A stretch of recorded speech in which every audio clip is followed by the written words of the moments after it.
नमो अरहन्ताणं नमो सिद्धाणं नमो आयर्याणं नमो उपजायाणं नमो लोये सव्वसाहूणम्।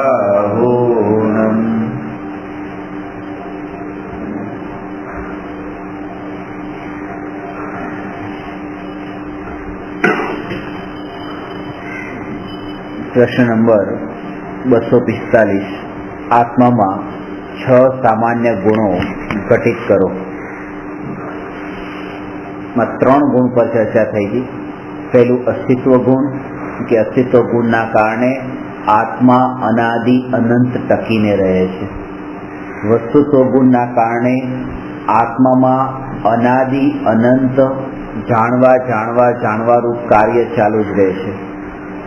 द्रव्यत्व गुणना कारणे आत्मा में दरेक समये ए जाणवारूप जे कार्य है एनी अवस्थाओं निरंतर पलटाती रहे छे। तेम छतां पण एनुं जाणवारूप परिणमन छे ए परिणमन में कोई भेद पड़तो नथी। एटले ज्ञेयोना लीधे ज्ञाननी अवस्था में कोई पण भेद पड़तो नथी। एटली 3 गुण परनी चर्चा थई। हवे चौथुं प्रमेयत्व गुण के जेना उपर आपणे लईए कि प्रमेयत्व गुण की परिभाषा ए छे कि जे शक्तिना कारणे द्रव्य कोईने कोई ज्ञाननो विषय बने। कोईने कोई ज्ञानना विषयनो अर्थ ए कि द्रव्यमां एवी शक्ति छे कि ए द्रव्य कोई आत्माना ज्ञानमां जणाय एवी द्रव्यमां शक्ति छे। ज्ञान गुण एकलो जीवमां छे અને પ્રમેયત્વ ગુણ છે એ દ્રવ્યમાં છે। એટલે જાણવાની શક્તિ એકલી જીવમાં જ છે અને જણાવવાની શક્તિ એ છે એ દ્રવ્યમાં છે। ને એ કેવળી ભગવાન લોકાલોકને જાણે છે કારણ કે કેવળી ભગવાનને કેવળ જ્ઞાન છે અને લોકાલોક કેવળ જ્ઞાનમાં જણાય છે। એટલે નહીં કે કેવળી ભગવાનને કેવળ જ્ઞાન છે। लोकालोक केवल ज्ञान में जणाय छे कारण के लोकालोकना पदार्थों में प्रमेयत्व नामनो गुण छे। एटले के केवली भगवानना सर्वज्ञ होवामां ए लोकालोकना प्रत्येक द्रव्यनी शक्ति पण छे। एमां आम जोईए तो प्रत्येक द्रव्य स्वतंत्र छे અને आम जोईए तो एक एक परमाणु मात्र के जे पोताना प्रमेयत्व गुणना कारणे केवल ज्ञाननी पर्यायमां जणाय छे। જ્યારે કોઈ આત્માને કેવળ જ્ઞાન પ્રગટ ન થતું હોય, જ્યારે આપણે એમ કહીએ કે બાહુબલી મુનિરાજને એ મુનિ અવસ્થામાં 12 મહિના સુધી એક ત્યાં ખડગાસન અવસ્થામાં આત્માનું ધ્યાન કરતા રહ્યા।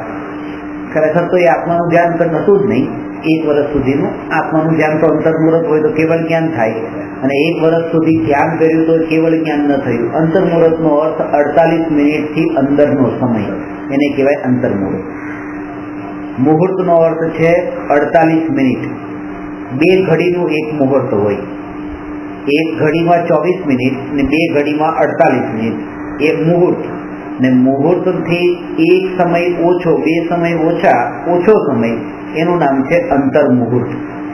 અને અંતર્મુહૂર્ત સુધી એ આત્માનું ધ્યાન થાય તો એને કેવળ જ્ઞાનની પ્રાપ્તિ થાય।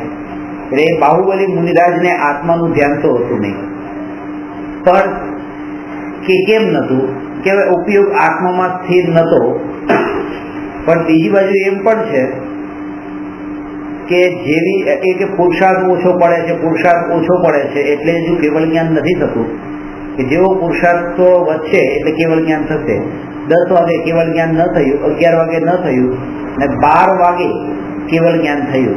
12 વાગે એ આત્માનો એટલો પુરુષાર્થ ચરમ સીમાએ પહોંચ્યો કે જેના કારણે એ કેવળ જ્ઞાન સુધી એ પર્યાય પ્રગટ થઈ। પણ એટલી જ આપણી દ્રષ્ટિ ચાલે છે। વાત એમ છે કે એ 10 વાગે કેવળ જ્ઞાન કેમ ન થયું કારણ કે પુરુષાર્થ ન કરે નહીં। લોકાલોકના પ્રત્યેક દ્રવ્યની 10 વાગે હજી યોગ્યતા નથી પાકી। એ કેવળ જ્ઞાન પ્રગટ ન થવામાં આ લોકાલોકની એક એક પરમાણુની પણ યોગ્યતા જવાબદાર છે. જ્યારે આ પરમાણુની એવી યોગ્યતા પાકી કે 12 વાગે એની યોગ્યતા પાકવાની છે કે એ જ્ઞાનમાં જણાય, એના પહેલા ન જણાય. આ પરમાણુ પણ 12 વાગે જણાય, આ પરમાણુ પણ 12 વાગે જણાય, આ પરમાણુની યોગ્યતા 12 વાગે. આ બધા પરમાણુની યોગ્યતા 12 વાગે પાકવાની છે ત્યારે એ 12 વાગે જણાશે. અને આપણે એક આત્માને કહીએ કે જો આ આત્મા હજી આત્મામાં લીન નથી એટલા માટે કેવળ જ્ઞાન થતું નથી, કેવળ જ્ઞાન થતું નથી. અહીંયા કહે છે કે બધું એક સાથે હોવા છતાં પણ સ્વતંત્ર પણ છે. અને એ જેમ એને સ્વતંત્ર, આ બધું સ્વતંત્ર રૂપે લેવાનું છે કે આમાં હવે શું કરવાનું કે કઈ નથી કરવાનું, આની યોગ્યતા પાકશે ત્યારે એ કેવળ જ્ઞાનમાં જણાશે. એમ એ જ્ઞાનની પર્યાયની યોગ્યતા પાકશે ત્યારે એ લોકાલોકને જાણશે. એને પણ એટલું સ્વતંત્ર રૂપે જાણવાનું છે. અહીંયા પ્રમેયત્વ ગુણ આત્મા ઉપર ઘટિત કરવાનો અર્થ એ છે કે આત્મા જાણે છે અને આત્મા જણાઈ પણ શકે છે. બે વાત છે, આત્મા જાણી શકે છે અને આત્મા જણાઈ શકે છે. પહેલી વાત કે આત્મા ઇન્દ્રિયો વડે જાણતો નથી, અને બીજી વાત આત્મા ઇન્દ્રિયો વડે જણાતો નથી. જણાતો નથી એ તો આપણને ખબર પડે અનુમાનથી, કે જેમ આ ભૌતિક પદાર્થો, પૂતગલ પદાર્થો આપણને ઇન્દ્રિયો વડે દેખાય છે, આંખ વડે જેમાં બધી વસ્તુઓ દેખાય છે એવી રીતે આત્મા આંખ વડે દેખાતો નથી, કારણ કે અરૂપી છે. આંખ વડે રૂપ રંગ દેખાય છે, આત્માને રૂપ રંગ નથી. પણ એ આત્મા ઇન્દ્રિયો વડે જણાતો નથી એ વાત બરાબર, પણ આત્મા ઇન્દ્રિયો વડે જાણતો પણ નથી. અત્યારે આ જે જાણી રહ્યો છે આત્મા, એ ઇન્દ્રિયો વડે નથી જાણતો, એ જ્ઞાન વડે જાણે છે. કારણ કે ઇન્દ્રિયો વડે જાણ્યું ત્યારે કહેવાય કે જ્યારે ઇન્દ્રિયો જ્ઞાન રૂપે પરિણમી હોય તો એને એમ કહેવાય કે ઇન્દ્રિયો વડે જાણ્યું. પણ ઇન્દ્રિયો જ્ઞાન રૂપે નથી પરિણમતી, એ તો પોતે પોતાના સ્થાને જ રહે છે. એના અંદર એનું કોઈ હસ્તક્ષેપ જ નથી આ જ્ઞાન રૂપ પરિણમન માટે. અને એટલા માટે કે એ આત્મા, આપણને એમ લાગે છે કે ઇન્દ્રિયો વગર જ્ઞાન કેમ થાય, ઇન્દ્રિયો વિના જ્ઞાન થઈ જ ન શકે, જ્ઞાનની તો જરૂર છે, ઇન્દ્રિયોની તો જરૂર છે જ્ઞાન માટે, એવું લાગે. કેમ લાગે છે એનું પણ કારણ છે. કારણ કે આપણી દ્રષ્ટિમાં એમ છે, પૂતગલના પદાર્થોને જોવાની આસક્તિ છે, સાંભળવાની, જોવાની, એટલે ભોગવવાની. એના કારણે કે જેમ કે આંખ છે, હવે કોઈ વ્યક્તિની આંખ ફૂટી ગઈ તો કે બસ હવે એને જો આ જ્ઞાન બંધ થઈ ગયું. હવે કાન ખરાબ થઈ ગયા, હવે એને જ્ઞાન બંધ થઈ ગયું. જ્ઞાન રોકાયું નથી, જ્ઞાન ચાલુ જ છે. પણ જે વસ્તુનું એને મહત્વ હતું એ વસ્તુનું હવે જ્ઞાન બંધ થઈ ગયું. એટલે હવે એને એમ લાગે છે બસ હવે જ્ઞાન બંધ થઈ ગયું, હવે એને જ્ઞાન ન રહ્યું. અરે લોકમાં પણ એ જ કહેવાય કે જેને લોકમાં જે વસ્તુની સમજ ન પડતી હોય એને અજ્ઞાની કહીએ, મૂર્ખ કહીએ. જે વ્યવહારમાં જે બહુ સમજ ન પડતી હોય કે એના અજ્ઞાની છે, મૂર્ખ છે, ને કઈ ખબર નથી પડતી. કારણ કે આપણે એક જ વસ્તુ કે જે ભૌતિક વસ્તુમાં, સંસારિક વસ્તુના અંદર જે બિલકુલ ચતુર હોય, બુદ્ધિશાળી હોય, બસ એ જ જ્ઞાની. અને ધર્મના ક્ષેત્રમાં એ છે કે કોઈ એક વિષયના કારણે એને જ્ઞાની નહીં બતાવો. હું આત્મા જ્ઞાની છું. કેમ જ્ઞાની છું? કે આ ટેબલને જાણું છું એટલે હું જ્ઞાની છું, ખુરશીને જાણું છું એટલે હું જ્ઞાની છું, કે આ લોકાલોકને જાણું છું એટલે હું જ્ઞાની છું. એમ નહીં, એટલા માટે હું જ્ઞાની નથી. હું જ્ઞાની છું કારણ કે મારામાં જ્ઞાન ગુણ છે. ગોળ મીઠો છે કારણ કે લોકો એને ચાખે છે, લોકો એને ભોગવે છે, લોકો એને વાપરે છે. એમ નહીં, ગોળ મીઠો છે કારણ કે એમાં મીઠાશ છે, સ્વભાવ છે. એને બીજા કોઈ સાથેનો સંબંધ જ નથી. મારામાં જાણવાનો સ્વભાવ છે એટલે હું જ્ઞાની છું. એટલે આ સિદ્ધાંત ઉપરથી પરથી છૂટા પડીને પોતાના તરફ આવવાનું છે. નહીં તો જીવ હું આનો જાણનાર છું, આનો જાણનાર છું એમ કરતો કરતો પાછો એ પરમાં જશે અને પરમાં જઈ પાછો એ જોડાણ કરશે. અત્યારની ભૂમિકામાં, સાધનામાં એ જીવે પરનો જ્ઞાતા દ્રષ્ટા બનીને પરનો જ્ઞાતા દ્રષ્ટા રહેવાની કોશિશ નથી કરવાની. અત્યારે ઇગ્નોર કરવાનું છે. આ જે છે ને કે બસ એના જ્ઞાતા દ્રષ્ટારો, જે થઈ રહ્યું છે એને જાણો, જે થઈ રહ્યું છે એને જાણો. કેવળ જ્ઞાનની પર્યાયમાં જગતમાં થતા બધા પાપ જણાશે અને તોય ચૂપચાપ જ્ઞાતા દ્રષ્ટા રહીશું, તો અત્યારની અવસ્થામાં આપણી નજરની સામે આ જેટલા પણ પાપ થઈ રહ્યા છે એના જ્ઞાતા દ્રષ્ટા રહેવાનો અભ્યાસ તો કરીએ. એમ કહીને પાછું હજી એ પદાર્થોના જ્ઞાતા દ્રષ્ટા રહો એમ કે નહીં. આ વાત સમજવા જેવી છે કે ભગવાન લોકાલોકને જાણે છે, પણ લોકાલોકને જાણ્યા પહેલા જયારે એ કેવળ જ્ઞાનને પ્રાપ્ત કરવાની જે પ્રોસેસ હતી એમાં તો આત્મા સિવાય બીજા કોઈ પણ પદાર્થનો વિકલ્પ નતો. જોર એના ઉપર નથી આપતા અને જોર એની પછીની જે ક્રિયા છે એના ઉપર આપણે આપીએ છીએ કે એ તો બસ લોકાલોકને જાણે છે તો આટલું તો તમે જાણી લો, આટલું તો જાણી લો. એમ નહીં સમજાણું. એટલે એમ કે કોઈ પાપ કરતું હોય, કોઈ માંસ ખાતું હોય તો કે કેવળ જ્ઞાન તમને થશે ત્યારે કેવળ જ્ઞાનમાં એ માંસ ખાતું દેખાશે કે નહીં? એ આખા જગતના બધા દેખાશે, ભૂતકાળ, વર્તમાન ને ભવિષ્યના. તો અત્યારે આટલું જ જોવાનું છે ને. તમારે કેવળ જ્ઞાન જો પ્રગટ કરવું હોય તો આટલી પ્રેક્ટિસ પાડો એમ એના જ્ઞાતા દ્રષ્ટા રહેવાની. તો એ અહીંયા કહે છે કે એની પ્રેક્ટિસ તમે કરો એ સંભવ નથી અત્યારે. કેવળ જ્ઞાન પછી તો લોકાલોકના જ્ઞાતા રહેવું પણ સંભવ છે, કારણ કે રાગ દ્વેષ ટળી ગયા છે અને અહીંયા રાગ દ્વેષ સહિત છે, એટલા માટે એનો જ્ઞાતા દ્રષ્ટા કેવી રીતે રહેશે? બોલતો અહીંયા સુધી કે એ રાગ દ્વેષના કારણે જ એ જ્ઞાતા દ્રષ્ટા નથી રહેતો, એટલા માટે જ એ પરમાર ઉપયોગ એનો ગયો છે.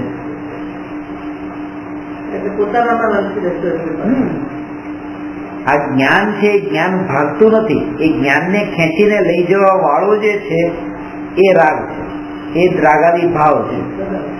આ જ્ઞાન ખુરશીને જાણે છે એમ નહીં, આ જ્ઞાન માત્ર જાણે છે અને ખુરશીને જાણે છે એ એક તરફ જ આ લઈને જવા વાળો જે આ જે ભાવ એ આ રાગનો ભાવ છે. જ્ઞાન જાણે જ છે પણ શત્રુને જાણવા તરફ જે જ્ઞાન ગયું છે એને લઈ જવા વાળો જે ભાવ છે દ્વેષનો ભાવ છે. એટલે રાગનો ભાવ, દ્વેષનો ભાવ, મોહનો ભાવ એ જ્ઞાનને ખેંચીને લઈ જાય છે, પણ એ જ્ઞાન ત્યાં જઈને પણ પોતાનું જ કાર્ય કરે છે જાણવાનું, બસ બીજું કઈ નથી કરતું.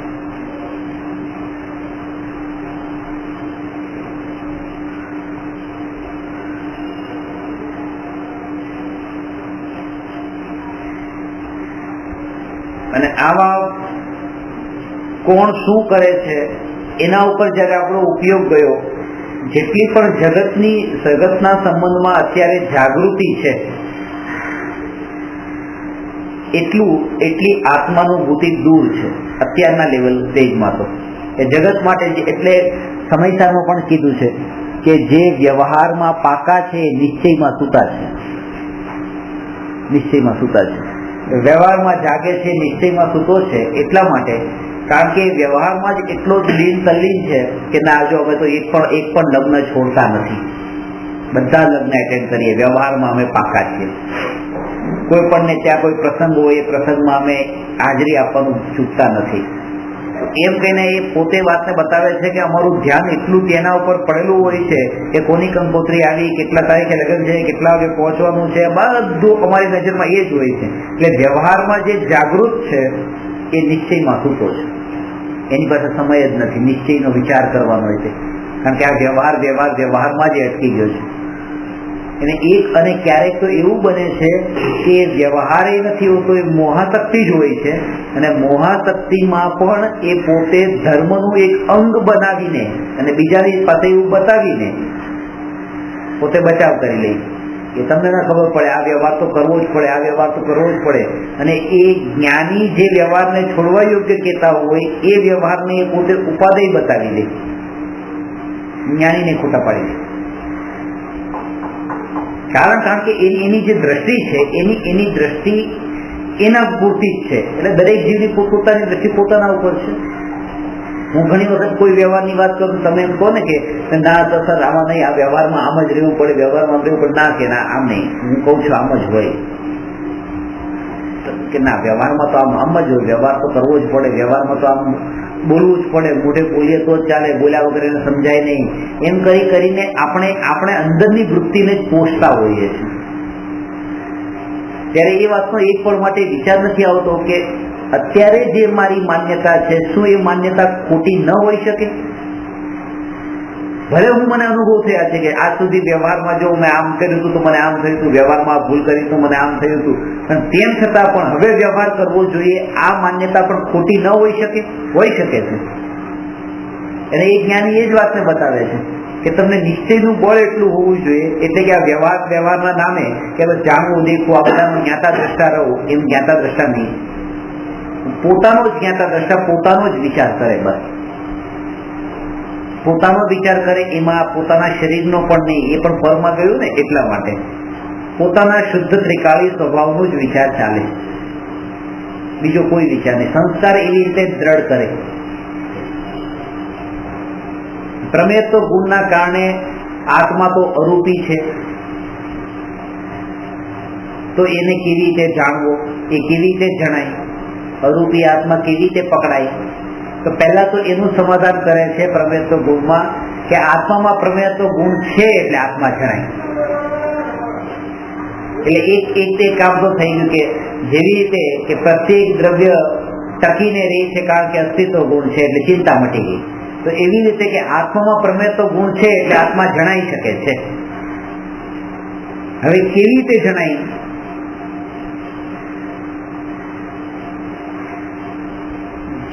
જેટલા અંશે પાંચ ઇન્દ્રિયના વિષયના ભોગોની વિષયાસક્તિ ટળે એટલા અંશે એ પાંચ ઇન્દ્રિયના વિષયના જ્ઞેયો એ ન જણાય અને આત્મા જણાય. અત્યારે આ આવરણ વચ્ચે જે આત્માનું જ્ઞાન ઢંકાઈ ગયું છે, આત્મા ઢંકાઈ ગયો છે. અત્યારે આત્મા કેમ નથી જણાતો? કારણ કે વિષયાસક્તિ જણાય છે.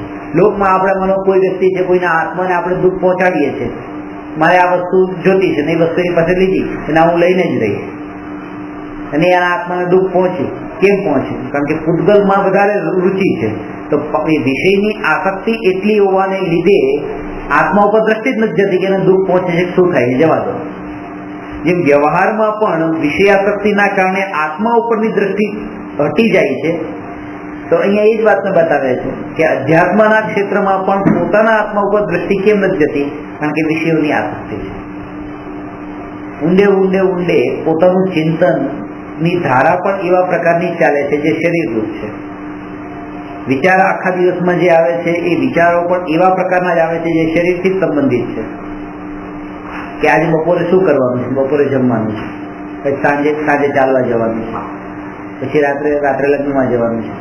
તો એ જે વિચારો બધા ચાલે છે બધા વિચારો શરીરથી સંબંધિત છે.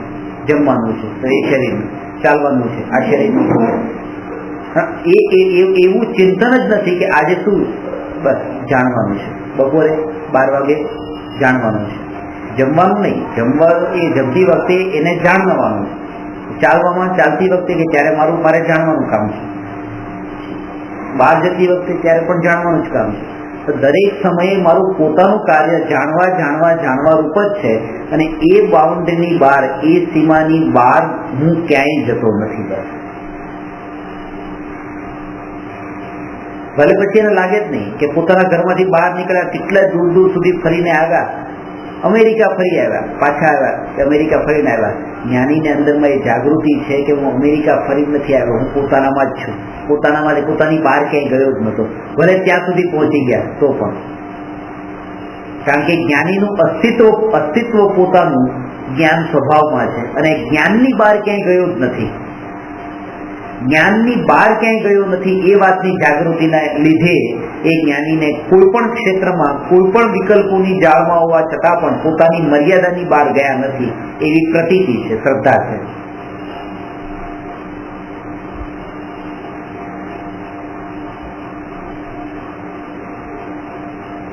અને આના માટે આ બેઝ છે કે જ્યારે 5 ઇન્દ્રિયના વિષય ભોગોની આસક્તિ ટળી ગઈ હોય, હવે એની મહત્તા ન રહી હોય. જેમ કીધું ને કે આ પૂતગલ વસ્તુ જે છે કે આ વસ્તુ મારા નામે જોઈએ, મારી જોઈએ, એમ કે હવે આસક્તિ જેને રહી ન હોય,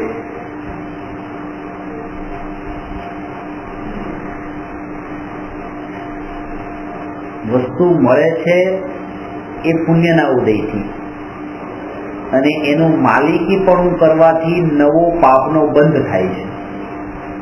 મળવામાં કઈ નથી, મળે તમને ઘર મળ્યું છે પુણ્યના ઉદયથી તો ઠીક છે, પણ એનું માલિકીપણું જે છે ને એ પાપ છે. તીર્થંકરોને પણ રત્નજડિત સમોસરણ મળ્યું પુણ્યથી.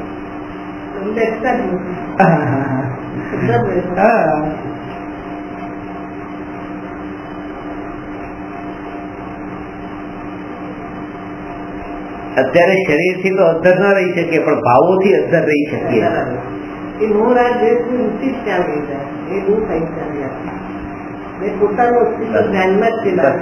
બહાર ક્યાંય નથી. જ્ઞેયો જણાયા તો જ્ઞેયોમાં મારું અસ્તિત્વ નથી. જ્ઞેયો જે મારા જ્ઞાનમાં જણાય એમાં મારું અસ્તિત્વ નથી. મારું અસ્તિત્વ મારા પૂરતું છે. એ મીઠાશનું અસ્તિત્વ ગોળની બહાર ક્યાંય નથી. મીઠાશનું અસ્તિત્વ ગોળની બહાર ક્યાંય નથી. એ મીઠાશ ગોળના ડબ્બા પર ચોટેલી હોય તો ત્યાં પણ એ મીઠાશ ગોળના ડબ્બામાં નથી. ત્યાં પણ જે ડબ્બામાં પણ જે થોડી મીઠાશ છે ચાખતા, જીભ વડે ડબ્બાને ચાખતા જે મીઠાશ લાગે છે એ ડબ્બાની નથી, એ પણ ગોળની જ છે. ત્યાં ગોળ છે. એટલે એ મીઠાશે પોતાના ગોળથી બહાર જવાનું ક્યારેય કામ કર્યું જ નથી, પોતાનામાં જ રહી છે. એમ આત્માનો પોતાનો જે જ્ઞાન સ્વભાવ છે એ પોતે પોતાનામાં જ રહે છે, એની બહાર ક્યાંય જતો નથી.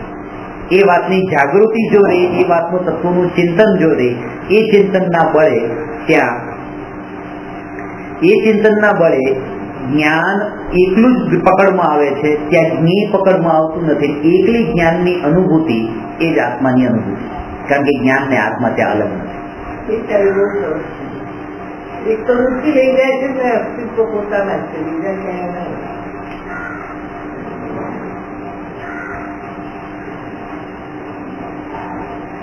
ચિંતન એ આ પ્રકારે કરવાનું. હવે કે છે પ્રમેયત્વ ગુણના કારણે આત્મા ત્રણેય કાળમાં જ્ઞાનમાં જણાઈ શકે છે. ત્રણેય કાળમાં જણાઈ શકે છે. ખરેખર તો એ જણાઈ રહ્યો છે. આ જ્ઞેયો જણાય છે, એ જ્ઞેયો જણાય છે, એમાં એ આત્મા જ જણાયો છે.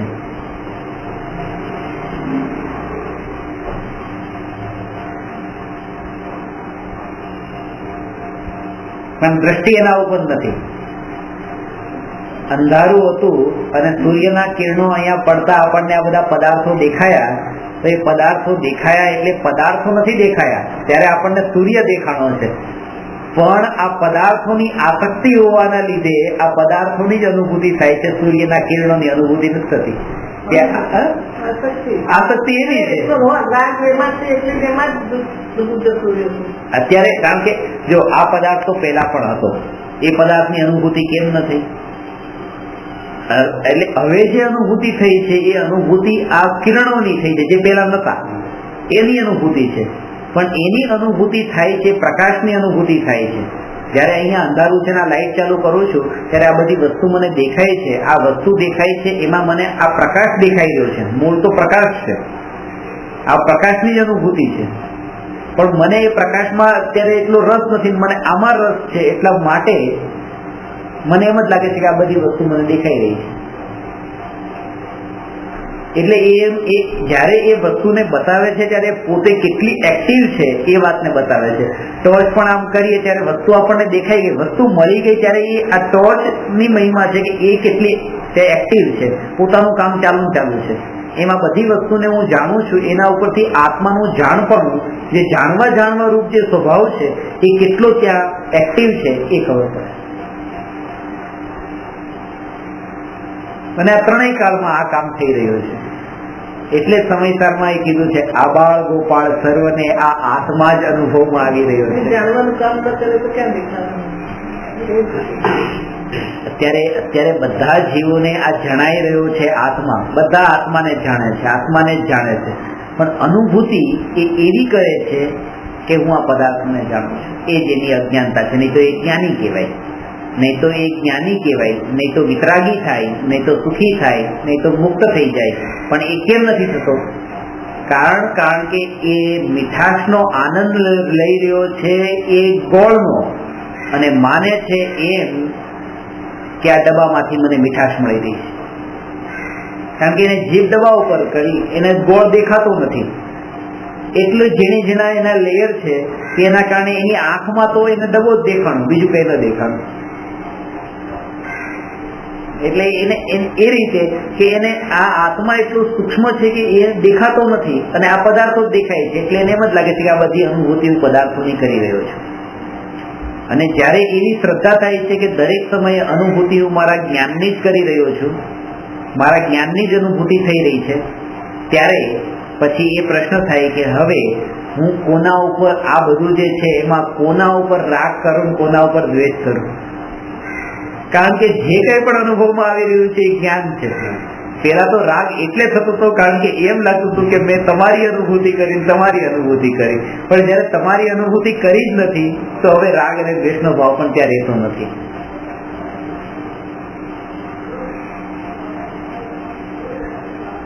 વિધિ આ છે આત્માની અનુભૂતિ. એટલે રાગ રાતે તું જોર નથી એટલે ત્યાં સુધી ગયો. સ્વભાવ પોતાનો સૌ વખત છે કે આ જ્ઞાન મારો છે, જ્ઞાન ને જાણી ગયું તો આ બધા જાણું છે, એ તો અંબર છે, આમ સપનું જેવું એવું લાગે. આ મને સપનામાંથી બહાર આવે એટલે એકદમ એને પછી એ રાગ્યું જે વસ્તુમાં રહો જોઈએ સપના હોય. એટલે મેં તમને એક વાક્ય કીધું ને, જિંદગી એક સ્વપ્ન છે અને મરણ છે સપનાનું તૂટી જવું. સપનાનું છૂટી જવું. રાજકુમાર હું સપનું જોતો હતો અને સપનામાં મને દેખાડું કે હું રાજકુમાર છું, ઘોડા પર જાઉં છું, રાજકુમારને પરણવા જાઉં છું, એટલા વરઘોડો ને બેન્ડ વાજા ને બધું છે, અને 4 વાગ્યાથી એ સપનું ચાલતું હતું. 6 વાગે હું ઉડી ગઈ અને આમ જોયું તો રાજકુમારી નહીં, ઘોડો નહીં, વરઘોડો કાંઈ નહીં, પથારીમાં પડ્યા હતા.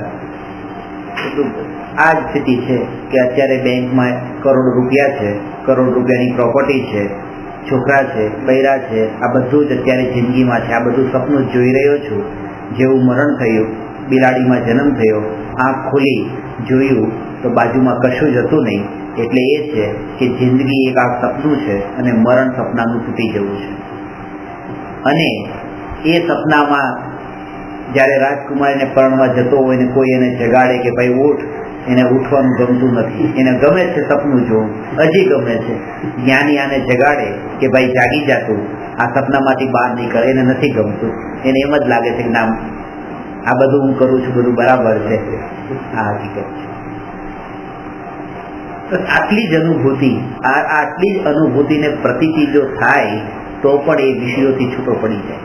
આ આસક્તિઓથી, આ જે કીધું ને કે આ ઘર ન છોડવું, ગાડી ન છોડવું, આનું પોઝિશન ન છોડવું, એને રહી નહીં. કારણ કે એક પ્રતીતિમાં આવ્યું કે આ બધું જ સપનું છે. ઉલટો આનંદ થવો જોઈએ, એટલો આનંદ થવો જોઈએ કે પેલા અજ્ઞાનતા હતી. જ્યારે તમે મારી સાથે કોઈ સ્વાર્થપૂર્વક વર્ણન કરો સ્વાર્થ, ત્યારે મને આનંદ થવો જોઈએ. કેમ આનંદ થવો જોઈએ? કે પહેલા હું એમ માનતો હતો કે તમે મારું ભલું કરનારા છો, તમે મારું હિત કરનારા છો, એવું મારું અજ્ઞાન હતું. હવે એ અજ્ઞાન દૂર થયું ને જ્ઞાન થયું. એ અજ્ઞાનના પડદા હટી ગયા અને હવે ખબર પડી કે સંસારનું સ્વરૂપ કેવું છે. તો એ અજ્ઞાન ટળવાના ફળમાં તો આનંદ જ થવો જોઈએ ને. જ્ઞાનનો પ્રકાશ ખીલ્યો હવે એનો આનંદ થવો જોઈએ. એટલે જગતનું સ્વાર્થીપણું જોઈને જ્ઞાનીઓને દુઃખ નથી થયું. જેને પણ સ્વાર્થીપણું જાણ્યું એને તો અતિન્દ્રિય આનંદ જ ખબર આવ્યો છે. કારણ કે અજ્ઞાન તમે એમ માનતા હતા કે આ મારું ભલું કરનારા છે, આ મારું હિત કરનારા છે. ફરક આપણી દ્રષ્ટિમાં જ ફરક હતો. દ્રષ્ટિ પડી.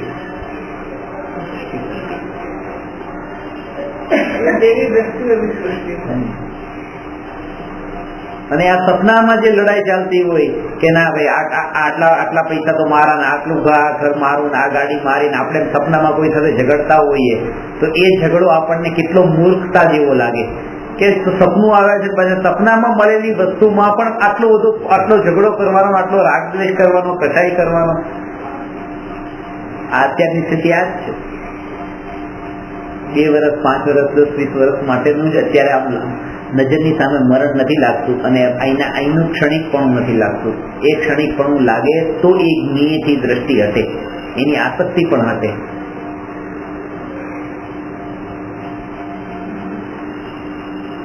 એટલે સંસાર વિશે જો સુખ હોવે તો તીર્થંકર ક્યું ત્યાગે. આવે છે પૂજા, કે જો એ હોય તો થોડો તો વિચાર કર્યો હશે ને કે આ છોડ્યા પેલા સમજદાર હતા, જ્ઞાની હતા. જો આ બધી વસ્તુમાં સુખ હોય તો એને છોડે જ શું કામ, પણ છોડ્યું અને દોરા માત્રનો પણ પરિગ્રહ ન રાખ્યો.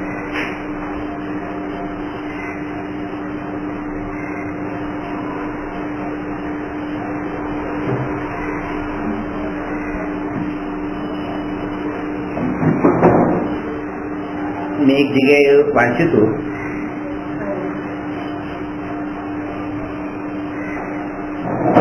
કે મહાવીર ભગવાન જ્યારે નગ્ન થયા ત્યારે પોતે નગ્ન નતા થયા, આખા જગતને નગ્ન કરી દીધું. એનો અર્થ એ કે પોતે વસ્ત્રને છોડ્યા,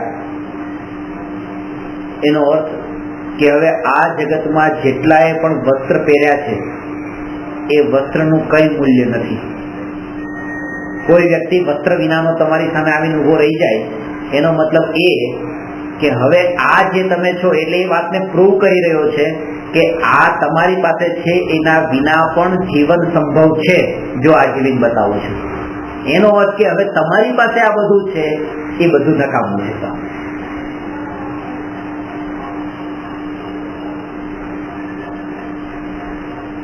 જે પૈસો છોડીને 1 રૂપિયો પોતાની પાસે ન રાખતો હોય એ કરોડપતિઓના કરોડો રૂપિયાને પણ જમીન પર માટીમાં મેળવી દે છે, કારણ કે એ વાતને પ્રૂવ કરી દે છે કે તમારી પાસે આ કરોડો રૂપિયા છે એનું હવે કઈ મૂલ્ય નથી, જો એના વગર પણ હું જીવું છું. એ તમારું એક્સ્ટ્રા છે, એ તમારે માથા ઉપર પડેલો એ બોજ છે, અને એ બોજો એ મારી પાસે નથી એટલે તમારા કરતા તો હું અચડિયાતો છું, સુખી છું.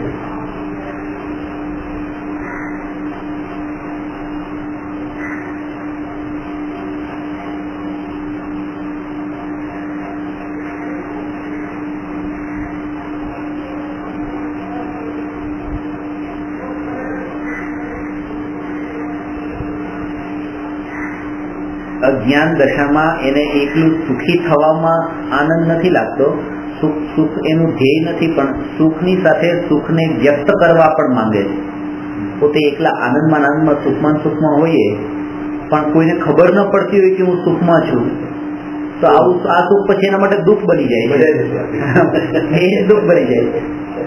અમેરિકા ફરીને ઘણું સુખ લીધું હોય પણ પછી એકવાર ઇન્ડિયા તો જવું જ પાછું બધાને બતાવવા કે કેવું સુખ હતું, કારણ કે એકલું સુખ ભોગવે રાખીએ તો બીજાને જો ન બતાવીએ કે સુખ કેવું છે તો પછી ખબર સુખ લીધું એનો પછી મતલબ શું, વેલ્યુ નથી કઈ. સુખને વ્યક્ત કરવા માંગે છે, એના કારણે જ એને આત્માનું સુખ ગમતું નથી, કારણ કે એ વ્યક્ત થાય એવું નથી. એને તો એવું સુખ જોઈએ છે જે વ્યક્ત થઈ જાય, પૂતગલનું સુખ વ્યક્ત કરી દે. કુંદાચાર્ય એ કહે છે કે જે વ્યક્ત થઈ જાય છે એ સુખ પછી સુખ જ નથી, તો દુઃખ છે, કારણ કે એ જ મોટું દુઃખ. સુખને વ્યક્ત કરવાનો જે રાગ એ જ દુઃખ, કારણ કે રાગ હંમેશા દુઃખરૂપ હોય, જ્ઞાનીને વ્યક્ત કરવાનો પણ નથી.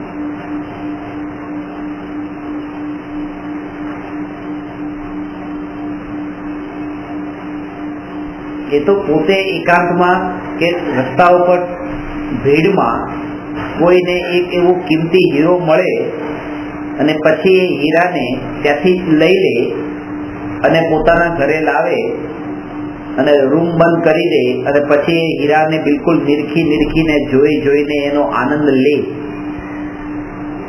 કે આ કામ તમારે આત્મા માટે કરવાનું છે, કે અત્યારે તમે ટોળામાં બેઠા છો અહીંયા અને તમને આત્મારૂપી હીરો મળી રહ્યો છે, હવે અહીંથી આ હીરાને લઈ જાઓ અને ઘરમાં બેસીને પછી એકલા એને ભોગવજો, નિરખજો, જોજો, દેખજો, એના દર્શન કરજો. જેને પણ આજ સુધી મળ્યો છે એને ટોળામાં મળ્યો છે, અને જેને અનુભવ્યો છે એને એકલા અનુભવ્યો છે. અને અત્યારે થાય છે ઊંધું કે લોકો એકલા બેસીને પ્રાપ્ત કરવાની કોશિશ કરે છે ઘરમાં, અને બહાર નીકળીને ટોળામાં એને વ્યક્ત કરવા નીકળે છે કે જો આવો આત્મા. એ ભોગવવાનો એકલામાં છે, એ બતાવવાનો છે જ નહીં. સમૂહસરણમાં પણ ભગવાનની જીવ સમૂહસરણમાં કરોડો જીવોની ઉપસ્થિતિ હતી, બધાને સમૂહમાં તે આત્મા મળ્યો હતો. પણ જેને અનુભવ્યો એને એકાંતમાં અનુભવ્યો. એકાંતમાં અનુભવનો મતલબ એમ નથી કે હવે ત્યાં ચારે બાજુ દિવાલ કરી નાખવાની. એકાંતમાં અનુભવવાનો અર્થ એ છે કે હવે ટોળું હોવા છતાં પણ એ ટોળાની અનુભૂતિ નથી. બસ આનો મતલબ એકાંત.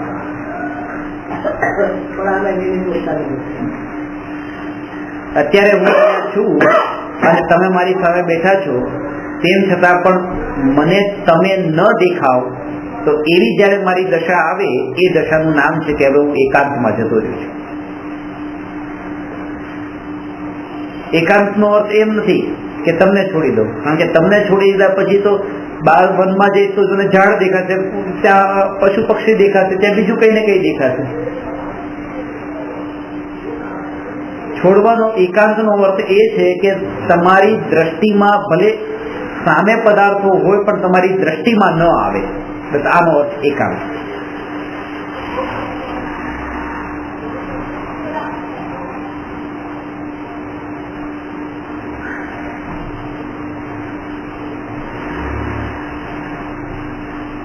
લોકાલોકમાં પ્રમેયત્વ ગુણ હોય તો કેવળ જ્ઞાનની સિદ્ધિ થાય છે.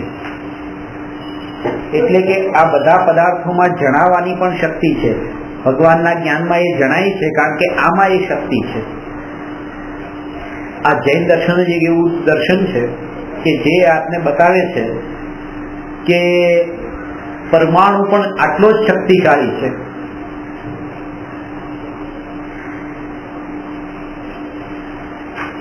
એમ કે ને કે આ તો વસ્તુ છે, આને તો આત્મા અહીંયા લાવે ને અહીંયા મૂકે.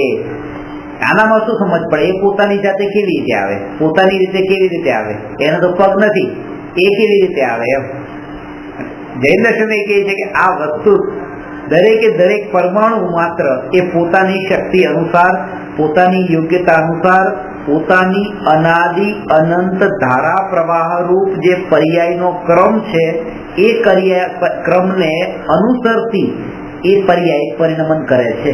એ એની પોતાની ધારા પ્રવાહ, એ એનું સહજ એનું પરિણમન છે. જો અત્યારે આ પહેલી લાઈન વાંચું છું, પછી બીજી લાઈન વાંચું છું, ત્રીજી લાઈન વાંચું છું, એટલે ધીરે ધીરે જ્ઞાન વધે છે. પહેલી લાઈન વાંચી, બીજી લાઈન વાંચી, ત્રીજી લાઈન વાંચી, ત્રીજી લાઈને પહોંચ્યો એટલે જ્ઞાન થોડું વધ્યું, ચોથી લાઈનમાં હજી વધ્યું. એમ લાગે છે કે જેમ જેમ આને વાંચતો જાઉં છું એમ એમ જ્ઞાન વધતું જાય છે, પણ એમ નથી. અનાદિ અનંત આ આત્માની અનાદિ અનંત જે પર્યાય છે એમાં 7 ને 1 સેકન્ડે આટલું જ્ઞાન, 2 સેકન્ડે આટલું જ્ઞાન, 3 સેકન્ડે આટલું જ્ઞાન, 4 સેકન્ડે આટલું જ્ઞાન, એ થવાનું એની પર્યાયના પ્રવાહમાં નક્કી હતું અહીંયા. અને જયારે 7 ને 1 થઈ એટલે આટલું જ્ઞાન થયું, 2 થઈ ત્યારે આટલું જ્ઞાન થયું, ત્યારે દ્રષ્ટિ મારી અહીંયા પડે છે. એટલે મને એમ લાગે છે કે આ બધું વાંચું છું, આગળ જેમ જેમ જાઉં છું એમ જ્ઞાન વધે છે, પણ આની સાથે એનો સંબંધ જ નથી. આની સાથે એનો સંબંધ જ નથી. આ આત્માની અવસ્થાનું જ તે પરિણમન એવું નિશ્ચિત હતું કે જેના કારણે આ થઈ ગયું છે. અને આ બધું આમ નિમિત્ત માત્ર લાગે છે. અને જો આ ભીત જ્ઞાન ન થાય તો આમાં ઉપરથી દ્રષ્ટિ હટે જ નહીં. આ જ્ઞેય ઉપરથી હટે જ નહીં. એમ જ લાગે તો આને તો વાંચવું જ જોઈએ. જ્ઞાન વધારવા માટે વાંચ્યા વગર જ્ઞાન વધે કેવી રીતે?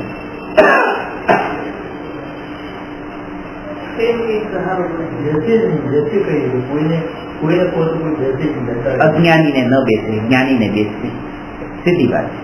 એટલે તો એને અજ્ઞાનતા કીધી છે ને. અજ્ઞાનતાના કારણે અજ્ઞાનીને ન બેસે, અને નથી બેસતી એનું ફળ પણ એ ભોગવે છે, દુઃખી થાય છે. એટલે જો એને સુખી થવું હોય તો આ વાતને બેસાડવી પડે. આજ સુધી એને પ્રયત્ન તો ઘણા કરી લીધા, સુખી તો થયો નહીં. એકવાર આ પણ પ્રયત્ન કરી જુઓ.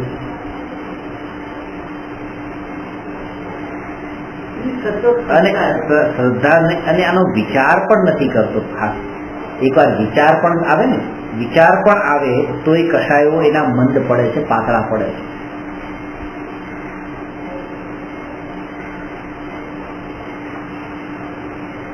આપણા વિકલ્પો જે છે એનું પરિણમનનું સ્વતંત્ર એક પરમાણુનો કરતા પણ હું નથી. દાળ ભાત ખાઓ છો તો ભાતના 20 દાણા છે. હવે એમાં તમે 20 દાણા આમ હાથમાં લેવાની કોશિશ કરી, પણ 20 નહીં આવ્યા, 18 જ આવ્યા, 2 નિંજા રહી ગયા. હવે 2 ત્યાં જ છે. તમે તો 20 લેવા માંગતા, આ 2 ને તમે કીધું આ 18 દાણા કોને લીધા? તમે કીધું મેં લીધા. તમે લીધા તો પછી આ 2 કેમ રહેવા દીધા? એને લઈ લેવાતા ને. એ ન આવે એમ નહીં. તમે આ 18 ને લીધા નથી ને 2 ને મૂક્યા નથી. 2 નું લેવાનું હતું અને 18 નું આવવાનું હતું. આ વિકલ્પો મારા ભાવથી આવ્યા છે, એ ભાવ છોડી દેવો, એનું નામ જ ધર્મ છે. ધર્મમાં બીજું કઈ નથી. આમાં આખો દિવસ ભૂખ્યા રહેવાનું ને આખો દિવસ ત્યાં ધોતી દુપટ્ટો ને એવો તો ખેસ બેસ નાખીને બરાબર ધોતી બેન મંદિર દેરાસરમાં જવું, આ ધર્મ નથી. ધર્મ આ છે કે હું આત્મા આનો જાણનાર જ છું, આનો કરનારો નથી. હવે એમાં 20 દાણામાંથી 2 દાણા ત્યાં રહી ગયા. 18 દાણા હાથમાં, 18 માંથી મોઢામાં મૂકતા પાછા 15 મોઢામાં ગયા, 3 પાછા અહીંયા મોઢા સુધી પહોંચીને પાછા નીચે પડી ગયા. આ બધું કેમ?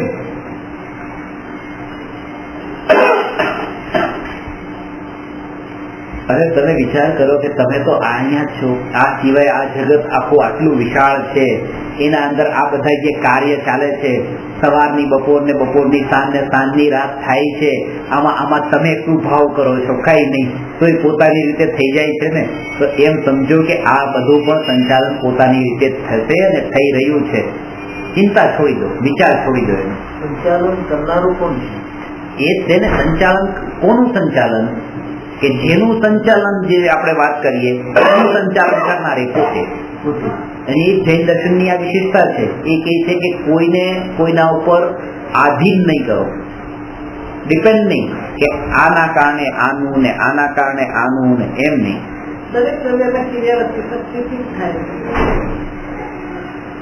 ના વાત કે જો તમે આ વસ્તુ છે એ કોના આધારે ટકી છે? કે આના આધારે. આ કોના આધારે ટક્યું છે? ટેબલ ના આધારે. ટેબલ ફ્લોરના આધારે. અને એ આ બિલ્ડિંગ કોના આધારે ટક્યું છે? જમીનના આધારે. અને જમીન કોના આધારે ટકી? જમીન તો જમીનની રીતે ટકી છે. જમીનની રીતે ટકી છે, કોઈના આધારે નથી ટકી. એ કહે છે કે જમીનના આટલા બધા પરમાણુ છે, આ ઘરનું જેટલું વજન છે એના કરતા તો કેટલાય ગણું વજન આ જમીનનું છે. તો આટલી વજનદાર જમીન જયારે કોઈ સપોર્ટ વગર રહેતી હોય, અલોકાકાશમાં ટકેલી છે. અલોકાકાશ એમને ખબર નથી, એટલા માટે હું આમ કહું છું. તો આ વસ્તુ એ રીતે જો ટકી શકતી હોય, આ ઘર કોઈના સપોર્ટ વગર ટકતું હોય, તો આ વસ્તુ પણ એની યોગ્યતા, આ એની યોગ્યતા, આ એની યોગ્યતા. તો કે એમ છે તો આ હટાવી દો. જો પડી ગયું છે, કેમ ન ટકી? એ યોગ્ય, આ યોગ્યતા હતી એટલે જે પડી પાછી. એ પેલા અહીંયા હતી અને હવે એવી યોગ્યતા પાછી એટલે અહીંયા આવી. એમ નહીં કે હટાવી લીધું એટલે આવી. આની યોગ્યતા એવી હતી કે હવે 1 સેકન્ડ પછી અહીંયા આવે. આની યોગ્યતા હટવાની હતી, આને અહીંયા રહેવાની હતી. હા, બધાની યોગ્યતા. અને એ સમય મને આવો વિકલ્પ આવવાનો તો હું આને આમ કરું. આ બધા તો કોઈ કરતાપણું કર્યા વગર પોતાનું કામ કરી દે છે કે આને નીચે પડવાનું જરા સાઈડમાં હટી જાય છે, આ કામ કરી નાખે. આને કોઈ એવો ભાવ નથી આવતો કે હું હટ્યો એટલે આ નીચે પડ્યું. પણ આત્માને ભાવ આવી જાય કે હું આમ હાથ હટાવી દીધો આ પડી ગયો. આ જડ જે છે, જડ આપણને શીખવાડે છે કે કામ તો અમે કરીએ છીએ, પણ અહંકાર નથી કરતા. આ ભાવ હોય તો ગમે તે છૂટી જાય, તૂટી જાય, ફૂટી જાય, ગમે તે નુકસાન થઈ જાય, તો ત્યાં એવું થતું જ નથી ને. અને કયો છે બસ રાજ્ય નથી ગયો આમાંથી, તરત એકદમ રાજ્ય નથી જાય.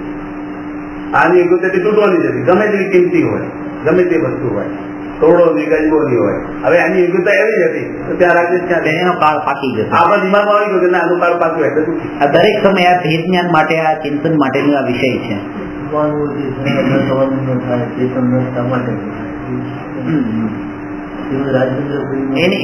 એની યોગ્યતા શબ્દ બહુ મહત્વનો છે. યોગ્યતા પાકી, કાળ પાકી ગયો છે, કાળ પાકી. બોમ્બ હોય, બોમ્બ અહીંયાથી અહીંયા નીચે મૂકો તો ફૂટે, અહીંયા મૂકો તો ના ફૂટે. હટાવી બોમ્બ પડી ગયો, યોગ્યતા પાકી ગઈ, નીચે આવશે બોમ્બ ઉડી ગયો તો એ નીચે આવશે તો નહીં પણ આવે. યોગ્યતા પાકે તો ક્લિક છૂટો થાય, યોગ્યતા ના પાકે તો એવો વિચાર પણ ના આવે કોઈને. હવે જુઓ ને ઘણા બધા આ સેટ આવે છે. અમે હજી કાલે જશું કે અમેરિકા દફતરના અફઘાન આવે, કોઈને બંગાળમાં આવે બોમ્બ રોકેટ છે, હવે ના છૂટ્યા, ફોડ્યા તો છે જ ને, ફોડવાની કોશિશ તો નહીં છૂટ્યા, અત્યારે એમને એમ છે. તો કેવી રીતે આવે? કોશિશ તો કરી દે ને ફોડવાની.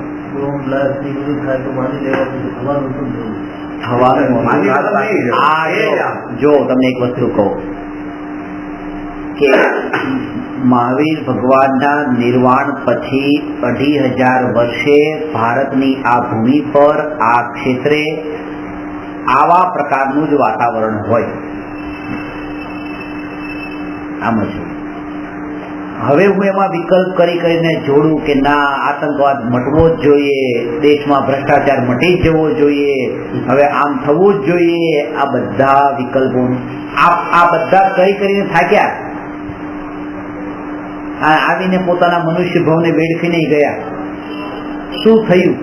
સુધારો નથી થયો, બગાડ જ થયો છે. આ છેલ્લા આટલા વર્ષોથી આપણે જોઈએ છે કે અંગ્રેજોની ગુલામીમાં હતા, ગુલામીમાંથી હવે બહાર નીકળી ગયા તો હવે સુખી થઈ ગયા.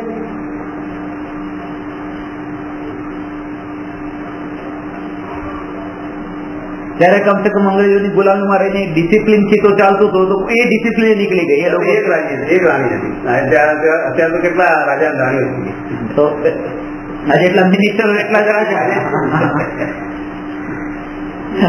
કોઈ વસ્તુ પછી આપણે બચાવીએ,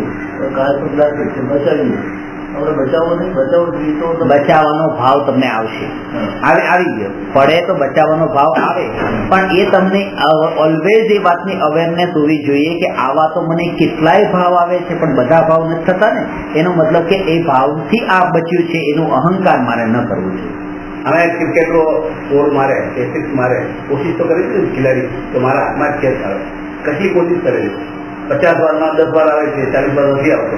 એનો મતલબ શું થયો કે આપણે આને બચાવ્યો અને વિચાર કર્યો એટલે આવ્યો. આમ નતું એ આને આવવાનું હતું તો એટલે આવ્યો, નહીં આવવાનું હતું તો નહીં આવ્યો.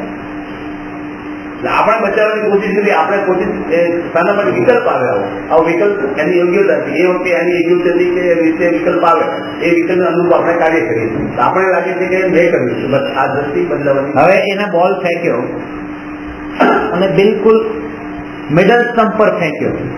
હવે 3 સ્ટમ્પ છે, મિડલ સ્ટમ્પ પર બોલ ફેંક્યો અને તો પણ સામા વાળાએ બેટ આડું રાખી દીધું, આઉટ ન થયું.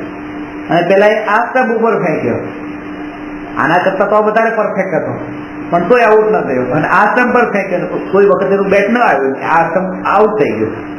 તો આની પેલાનો જે બોલર હતો એને તો એટલી પરફેક્ટ બોલિંગ ફેંકી હતી પણ કોઈ આઉટ ન થયો. અને અત્યારે આવા બોલમાં પણ આઉટ થયો. કેમ આઉટ થયો? કારણ કે પેલાની યોગ્યતા હજી એવી નથી કે વિકેટ મળે, આની હતી. સારી રીતે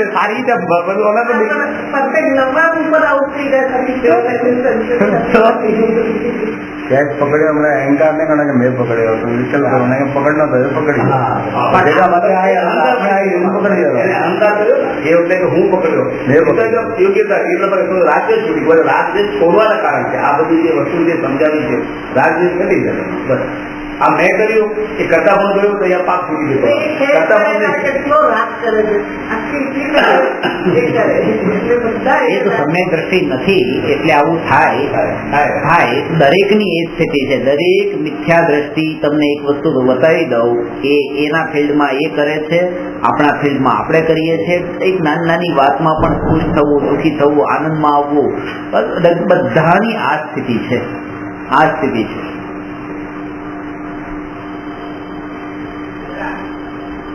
एक मिनट पहले एमनाथी बात करो ત્યારે ઝઘડો કરતો હોય, 2 મિનિટ પછી તમારી વાત કરો એટલે હસતા વાત કરો. માણસ તો હું એનો જ છું, એમને જોડે એમ થયું તમારે 2 મિનિટ પછી ટાઈમ ચેન્જ થઈ ગયો, મુખ ઉપર એટમણી રોને કાઢી ગઈ.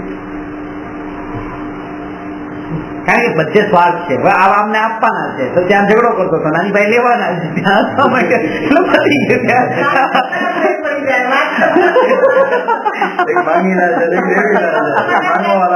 માંગવાના આપણે ફોન વાત કરવી છે, દેવાના આપણે કેવી રીતે વાત કરે એને માણસ છે.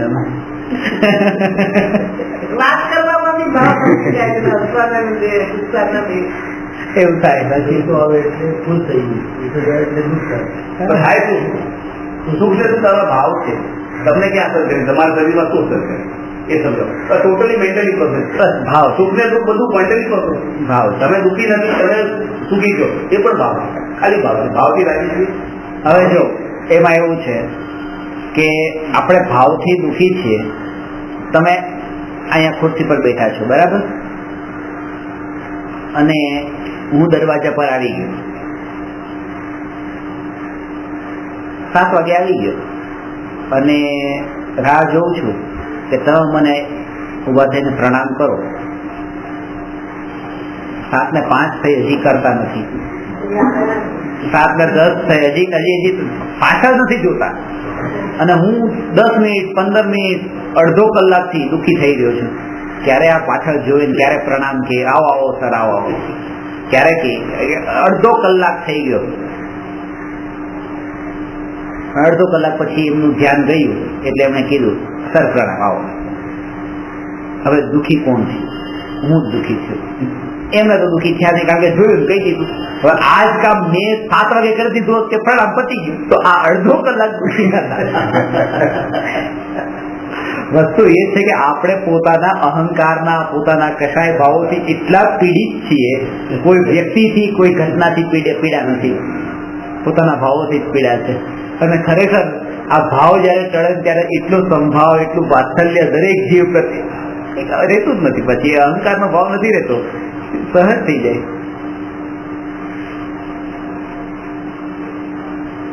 અડધા કલાક સુધી આપણે કીધું તો ખરા, એક પાસે સંતોષ માનવો પડે. દુઃખી થયા પછી ચલો કઈ આપણે પ્રણામ તો કર્યું એમને, પાછા એના પછી રાગ આવી જાય કે ભાઈ ચાલો. અને એમાં સંતોષ થાય. જો અડધો કલાક પછી કીધું ને, એટલે આવતી વખતે કલાકે રાહ જોવી પડે તો જોઈશ, પણ હું નહીં બોલાવું. દુઃખી થવાનો અપેક્ષા ભાવ છે, ઈચ્છા છે કે મને માન આપે. એ જો ભાવના તો સવાલ નથી ને, એ એનું કામ કર્યું, સામે જોયું નથી કે પણ પર ઉપર હતી, બસ દ્રષ્ટિ પર એ પ્રણામ કરે એ એમનું કામ છે, મારું નથી. મારે તમારી સાથે આ વ્યવહાર પ્રણામનો, જય જિનેન્દ્રનો કરવું એ મારું કામ છે, મારું કામ કરી દો, તમારે જે કરવું એ કરો. પણ આપણા એક્સપેક્ટેશન છે કે હું તમને પ્રણામ કરું, તમારે મને પ્રણામ કરવાનું. હા, અને બાજુ પ્રણામ હાથ જોડીને કરું, તમારે હાથ જોડવાના. હું તમને પ્રણામ કરું, તમે કહો હા પ્રણામ પ્રણામ, એમ નહીં, આમ પ્રણામ. હા એમ. અને પાછું હજી આમ ઝૂકીને કરું તો તમે ઝૂકીને પ્રણામ. હું ઉભા થઈને તમને પ્રણામ કરું, તમારે ઉભા થવાનું. અહીંયા પૂરેપૂરું એટલા અપેક્ષા ભાવ છે કે હું ઉભો થાવ તમે બેઠા રહ્યો, એમ નહીં. દરેક વસ્તુ આ દુઃખ છે. ને એને કહી દીધું એવી રીતે કર્યું જે તમે ચાહતા તો મને કેટલું માન મળે. આમ લાગે પણ થયું કઈ નહીં. પણ આ ભાવ રાખતો ને ગમે ત્યાં. આ ભાવનગરની ટ્રેનમાં છે ને, એક એટેન્ડન્ટ છે ટ્રેનમાં, તો એ બધાને સવાર પડતા બધાને good morning sir, good morning sir, good morning, આમ આપણે કઈ સેવા કરવું છે એ બધું બોલે. અને પછી ટીપ નું લઈને જાય તો કેટલા બધા પૈસા, એ 500-700 રૂપિયા ભેગા કરી નાખે. આ 500-700 રૂપિયા કલાક ના કે હા, કે આ બધા મહારાજ છે ને, કરોડપતિઓને છે ને, આપણે આમ થોડું માન આપીએ ને ગમ્યા, અને આપણું શું જાય, ખાલી નમસ્કાર, ગુડ મોર્નિંગ, ગુડ મોર્નિંગ હાથ જોડી લઈએ, બરાબર. અને એ લોકોને સારું લાગે, એમ આપણને તો કઈ ન પડી હોય, બસ જે પણ આમ કેવા કરી નાખી, પતી ગયું. એ સ્વાર્થ ભાવના છે, પણ એ કોઈ સ્વાર્થ ભાવના ન હોય ને, અંદરથી કશાય માન નથી રાખવો, પતી ગયું, ચલો કરી દે એમ. આપણે બી એવું હોય, એક છોકરો વધારે માણસો પ્રણામ કરતો હોય, એને વધારે એના ઉપર પ્રેમ હોય, એને વધારે આપી દે. એક ન માણતો હોય એને કઈ આપે નહીં, આપવાનું ચાબી એને ના આપે, બધાને આપી દે. એવું થાય. એ માણસ જે છે બધું આ દ્રષ્ટિ સુધારો, બીજું કઈ નથી. આ દ્રષ્ટિ આપણી દ્રષ્ટિ કાઢો. હવે જેમની છે એમની છે, આપણે આના વધી પર બસ એ જ આ લક્ષ્ય. સાચી વાત છે.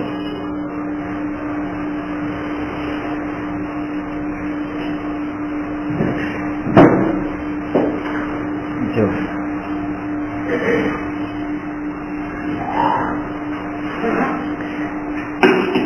કેવળ જ્ઞાનનો આધાર આત્મજ્ઞાન હોવાથી આત્માનો પ્રમેયત્વ ગુણ આત્મા માટે વિશેષ મહત્વપૂર્ણ છે. કેવળ જ્ઞાન પ્રગટે છે કોના પર દ્રષ્ટિ કરવાથી? કે આત્મા પર દ્રષ્ટિ કરવાથી. આત્મા પર દ્રષ્ટિ કરવાથી આત્મા પર દ્રષ્ટિ થઈ શકે છે. આત્મા જ્ઞાનમાં જણાય કે એમાં પ્રમેયત્વ ગુણ છે.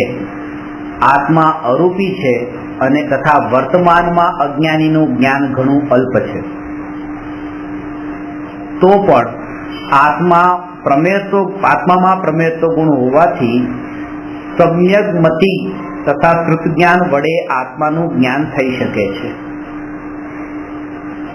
અહીંયા કે આપણી પાસે એટલી તો બુદ્ધિ નથી કે આપણે આત્માને અત્યારે ઓળખી શકીએ, તો પછી આ આત્માનું તો આપણા માટે તો જે આ છે એ કોઈ કામનું નહીં. કારણ કે આપણને કેવી રીતે પકડમાં આવે આત્મા, કે તમારી પાસે જેટલી પણ બુદ્ધિ છે એટલી બુદ્ધિ પૂરતી છે. દરેક સંઘની પંચેન્દ્રિય જીવને આત્મજ્ઞાન, સમ્યક દર્શન, મોક્ષ માર્ગની પ્રાપ્તિનો અધિકાર છે, અને એ પણ ચારેય ગતિના. જેને આત્મા બોલતા ન આવડતું હોય એવા પશુઓને પણ, એવી ચકલી પણ આત્મજ્ઞાન પ્રગટ કરે અને એને પણ આ ભાવ અંદરમાં પ્રગટી શકે, બસ આ જે દેહમાં રહું છું એ દેહ મારો નથી. ખાલી રહું છું, મુંબઈમાં રહું છું એટલે મુંબઈ મારું છે એવું થોડું છે. એમ હોય તો પછી ભારતમાં રહું છું તો ભારત મારો થઈ ગયો, દુનિયામાં રહું છું દુનિયા મારી થઈ ગઈ, અને આ લોક મારો તો લોક મારો થયો. આખું જગત મારું તો જગત મારું થોડું છે. જગતમાં રહું છું પણ જગત મારું નથી. એ જ રીતે આ શરીરમાં હું રહું છું પણ આ શરીરનો માલિક નથી બની જતો.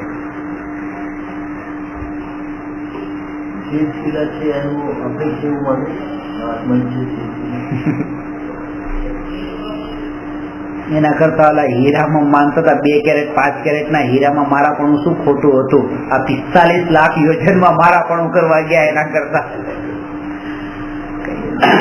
અહીંયા કે સિદ્ધશિલા જે છે 45 લાખ યોજન વિસ્તાર વાળી છે, પણ એ મારું ધ્યેય નથી. સિદ્ધશિલા પર જવું એ મારું ધ્યેય નથી, મારું લક્ષ્ય નથી સિદ્ધશિલા પર જવાનું. સિદ્ધ થવાનું લક્ષ્ય છે, અને સિદ્ધ થવાનું લક્ષ્ય છે તો એમાં એને સિદ્ધશિલા સાથે કોઈ સંબંધ નથી. કારણ કે સિદ્ધશિલા પર પણ નિગોદિયા જીવે છે, એટલે સિદ્ધશિલાને લક્ષ્ય માનવાનો મતલબ કે મારે ત્યાં જવું છે એટલે નિગોદના રૂપમાં જવું છે. કારણ કે આવી ઈચ્છા સાથે તો નિગોદીઓ જ જાય છે.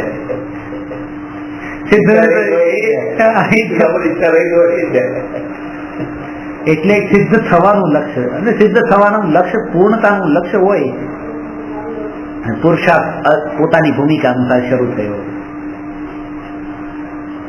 અને જયારે આવી દ્રષ્ટિ પલટાશે ને ત્યારે પછી અત્યારે એમ લાગે છે મારે તમને સામે માફી માંગવી છે, પણ તમને થોડુંક અહંકાર છે, મારે તમને માફી માંગવી છે, તમને એટલું જ પણ થોડુંક તો છે. પછી એમ કોઈનામાં આમ ને કોઈનામાં આમ કઈ ને કઈ ભૂલ દેખાતી હોય ને, એ પછી જેની અંતરમાં પલટો આવ્યો હોય ને એમ લાગે જ નહીં કે તમે આવા છો, તમે આવા. કોઈ નથી, બધા બરાબર છે, બધું બરાબર છે એમ લાગે પોતાનામાં. જયારે ભાવ, કારણ કે એ પોતાનો ઈગો આપણને બતાવતો હોય છે તમારામાં આવું બધું છે, પોતાનો ઈગો આપણને કહે છે. કારણ કે દોષ જોવા વાળી વૃત્તિ પડેલી હોય છે ને, એટલે આપણને એવું જ દેખાતું હોય બીજાનું, એ દેખાતું હોય, અને એનાથી પીડિત થતા હોઈએ.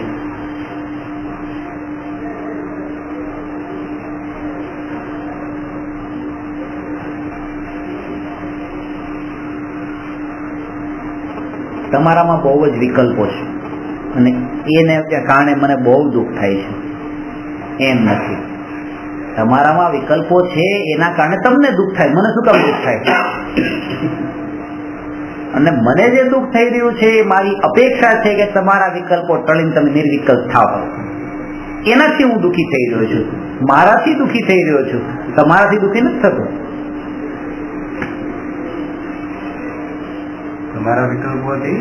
તમારા વિકલ્પો નથી ટળતા, તમે મોક્ષે નથી જતા, તમે આત્મા નથી પામતા એટલે હું દુઃખી થાઉં છું એમ નથી. કારણ કે આત્મા ન પામે એના કારણે તો એ દુઃખી થાય, અને હું જે દુઃખી થઈ રહ્યો છે હું આત્મા નથી પામ્યો એટલે. હું કેમ નથી પામ્યો? કારણ કે હું પારકી પંચાયતમાં પડું છું એટલે, કે કોણ પામ્યું કોણ નથી પામ્યું, કોણ પામ્યું કોણ નથી પામ્યું. ઘણા ને એવું કે અમારી તો કોઈ ઈચ્છા નથી, અમારી તો કોઈ ઈચ્છા, પણ છોકરાની ઈચ્છા પૂરી થઈ જાય. એ પણ છોકરાની ઈચ્છા પૂરી થઈ જાય, એ ઈચ્છા છોકરાની ક્યાં છે? એ તો પોતાની છે, તે ઈચ્છા પોતાની જ છે ને. તો ભારતને પૂછ્યું કે તારી શું ઈચ્છા છે? તો એણે કીધું પાકિસ્તાનનો નાશ થઈ જાય. પાકિસ્તાનને પૂછ્યું તારી શું ઈચ્છા છે? પછી ભારતનો નાશ થઈ જાય. અમેરિકાને પૂછ્યું કે તમારી શું ઈચ્છા છે? ના, કે અમારી કોઈ ઈચ્છા નથી, બે ની ઈચ્છા પૂરી થઈ જાય. અમારી કોઈ ઈચ્છા નથી, પણ અમારી કોઈ ઈચ્છા નથી, ખાલી બે ની ઈચ્છા પૂરી થઈ જાય એ તે અમેરિકાની ઈચ્છા છે, અને મોટી ઈચ્છા છે પાછી. કારણ કે પેલાની તો એક ના નાશની ઈચ્છા હતી, નાશની. એટલે જે લોકો એમ કે ને અમારી તો કોઈ ઈચ્છા નથી, ખાલી છોકરાની ઈચ્છા પૂરી થઈ જાય, એ તો બહુ વધારે ખતરનાક છે.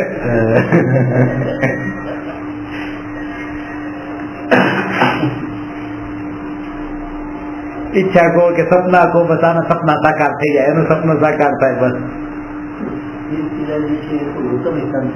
શું કે ભાઈ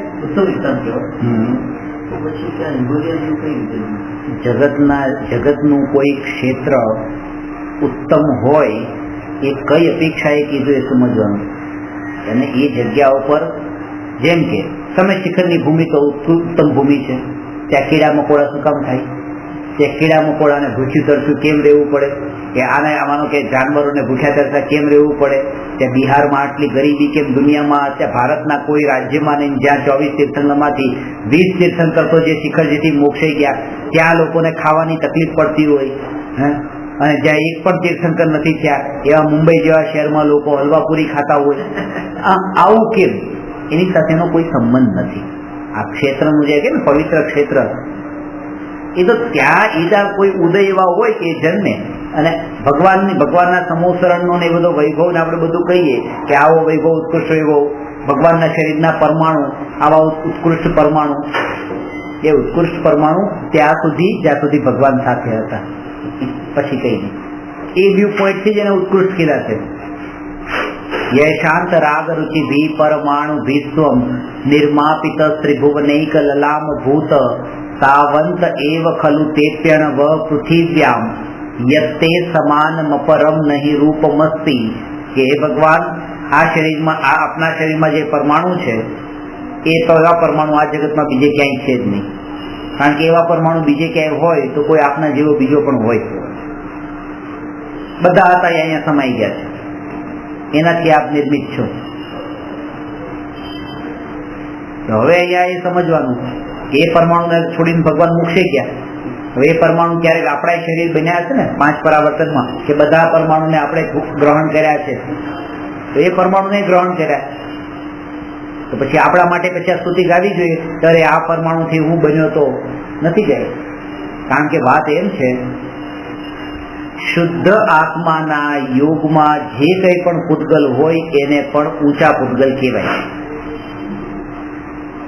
એ આત્માના શુદ્ધતાના કારણે, અને એ જ પરમાણુ જયારે અશુદ્ધ આત્મા સાથે જાય તો પછી નીચા થઈ જાય. એવો વ્યવહાર આવા પ્રકારનો હોય. પવિત્ર સ્થાનો, ઊંચા સ્થાનો, તીર્થ સ્થાનો, આ શબ્દ આવો વ્યવહાર છે, બાકી સ્થાનમાં કઈ નથી.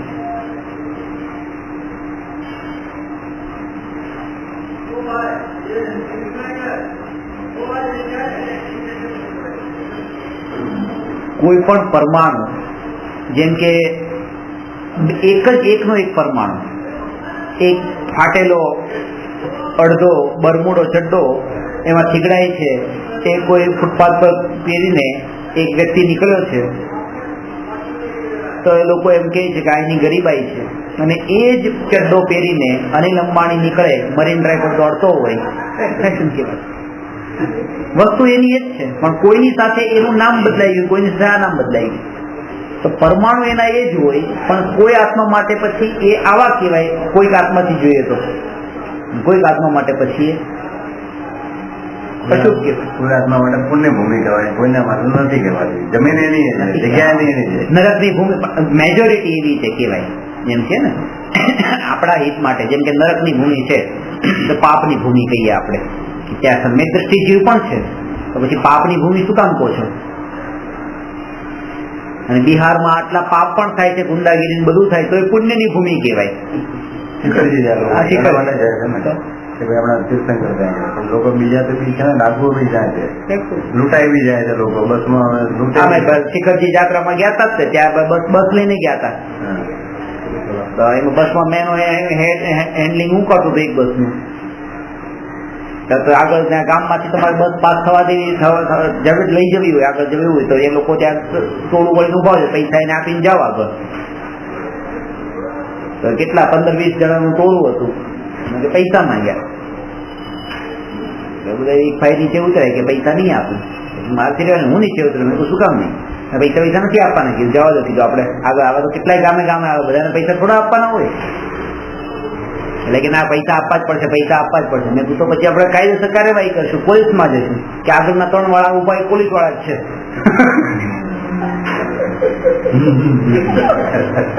આ ટોળામાં 15-20 ટોળામાં 3 જણા છે, પેલા પોલીસ વાળા જ ઉભા છે કે એમાં મળેલા છે આ કામમાં. હવે તીર્થોની ભૂમિ, તીર્થંકરની ભૂમિ બિહારમાં જો આ થતું હોય એ તો હવે એ તો આપે જ બંદૂક લઈ આવે, લૂંટી લે તમને, તમારા બધા ઘરેણા બધા લઈ લે, લૂંટે કન્ફર્મ. એમણે શું લેવા દેવા, તમારા તીર્થંકર છે કે મારા થોડી તીર્થંકર છે. અમારા તીર્થંકર તો તમે જો કે અમારું કલ્યાણ કરી જાઓ, બસ આ કઈક આપીને.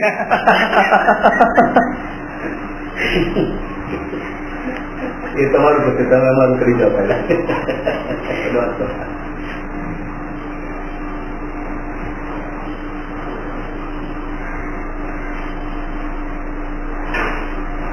સિદ્ધશિલા તો પથ્થર છે,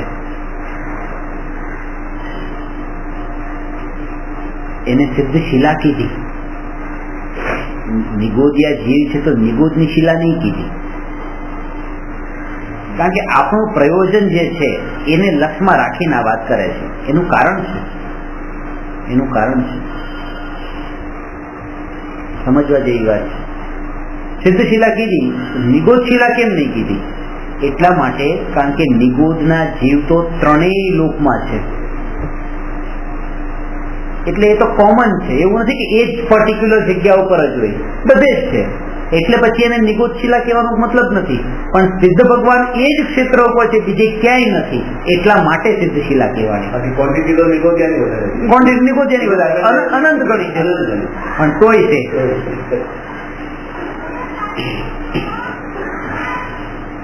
સમજાણી વાત તમે? હા, સિદ્ધની અપેક્ષા કે ત્યાં સિદ્ધ સિવાય બીજા કોઈ રહેતા નથી એમ નહીં, સિદ્ધ એ સ્થાન સિવાય બીજે ક્યાંય રહેતા નથી. હા, એટલે લોકના અર્ધો લોક, એટલે ટોપ પાર્ટ ઓફ ધ યુનિવર્સ એવી રીતે ત્યાં રહે. ના, એ તો આત્માનો સ્વભાવ છે, ઉપર જવું એ આત્માનો સ્વભાવ છે. એનાથી ઉપર છે, ખાલી જગ્યા છે, પણ એનાથી ઉપર જવાની આત્મામાં શક્તિ નથી.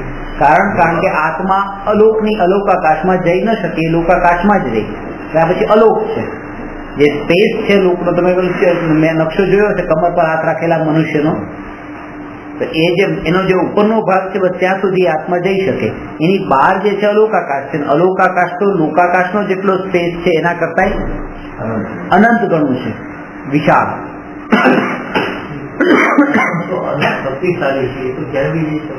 હા, તો એટલે છે ને, અનંત શક્તિશાળી છે એટલે ક્યાંય પણ જઈ શકવો જોઈએ, પણ પોતાની મર્યાદાને ઓળંગીને ન જાય.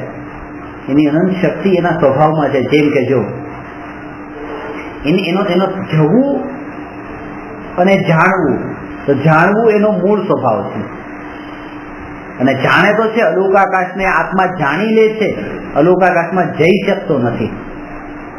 એના બીજા પણ કારણો છે કે ભાઈ આ વસ્તુ છે કે આ અહીંયા ગતિ કરે છે, તો એક દ્રવ્ય છે ધર્માસ્તિકાય દ્રવ્ય. એ ધર્માસ્તિકાય દ્રવ્ય લોકાકાશમાં જ છે, અલોકાકાશમાં છે જ નહીં. પણ એનું મૂળ કારણ નથી. મૂળ કારણ તો એ છે કે આત્માની શક્તિ લોકમાં રહેવાની છે, લોકની બહાર. જે જીવ, પૂદગલ, ધર્માસ્તિકાય, અધર્માસ્તિકાય અને કાળ, આ 5 દ્રવ્ય લોકાકાશની બહાર ક્યાંય જઈ શકે નહીં, અલોકાકાશમાં ન જઈ શકે.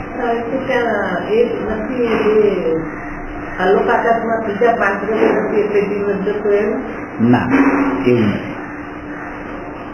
કારણ કે નિમિત્ત બનવાની આપણે કહીએ ને કે ધર્માસ્તિકાય નથી, તો પછી આગળ જાય કેવી રીતે? સીધું નહીં. એક સેકન્ડ, ધર્માસ્થી કઈ નથી તો આગળ જાય કેવી રીતે એમ આપણે કહીએ છીએ, પણ અલોકાકાશમાં પરિણમન થાય છે કે નહીં? થાય. અલોકાકાશમાં પરિણમન થાય કે નહીં?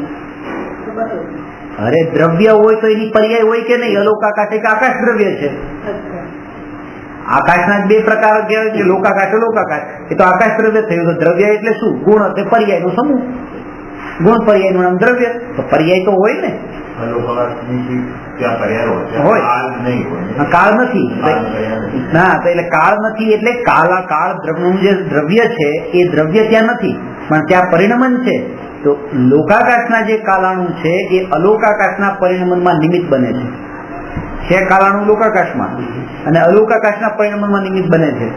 કારણ જેમ લોકાકાશના કાલાણુ અલોકાકાશના પરિણમનમાં નિમિત્ત બને, એમ પછી લોકાકાશમાં ધર્માસ્તિકાય દ્રવ્ય છે એ અલોકાકાશમાં જીવને ગતિ કરવામાં નિમિત્ત કેમ ન બને? એટલે એમ નહીં સમજવું કે ત્યાં ધર્માસ્તિકાય નથી એટલે નથી જતા. નહીં તો આ રીતે પણ થઈ શકે, નિમિત્ત બની શકે.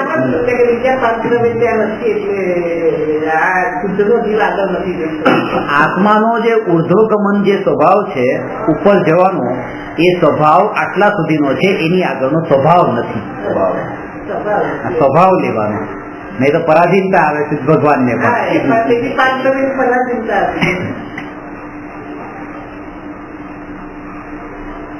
પાલિતનામાં તો મોક્ષ તો કરોડો મુનિ ગયા છે, પણ આજે તો રોગાની કેમ મતલબ ત્યાં મતલબ ગયા એટલે જ માને છે. આમ તો કરોડો મુનિ ગયા છે મોક્ષ તો ત્યાંથી પગલે ડગલે ગયેલા છે. એ જ રીતે જે મુખ્યતા હોય એ રીતે કે તમે શિખરથી પણ માનો કે કરોડો જીવો મોક્ષે ગયા, પણ એમાં કે આવી તીર્થંકરોની વિશેષ મહિમા બતાવી છે. એટલે એ કે જેના નામ આપણને ખબર છે, બાકી કરોડોના નામ તો ખબર નથી. એટલે એ રીતે એને મુખ્ય રાખીને વાત કરે.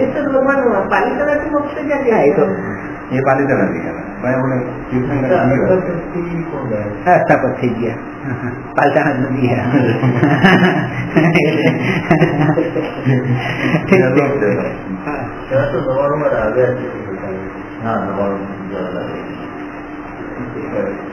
એમાં નથી કરવું પ્રયોજન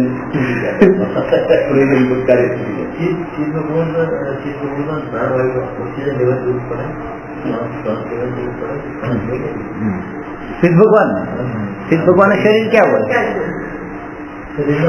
ના હોય ને. અરે તો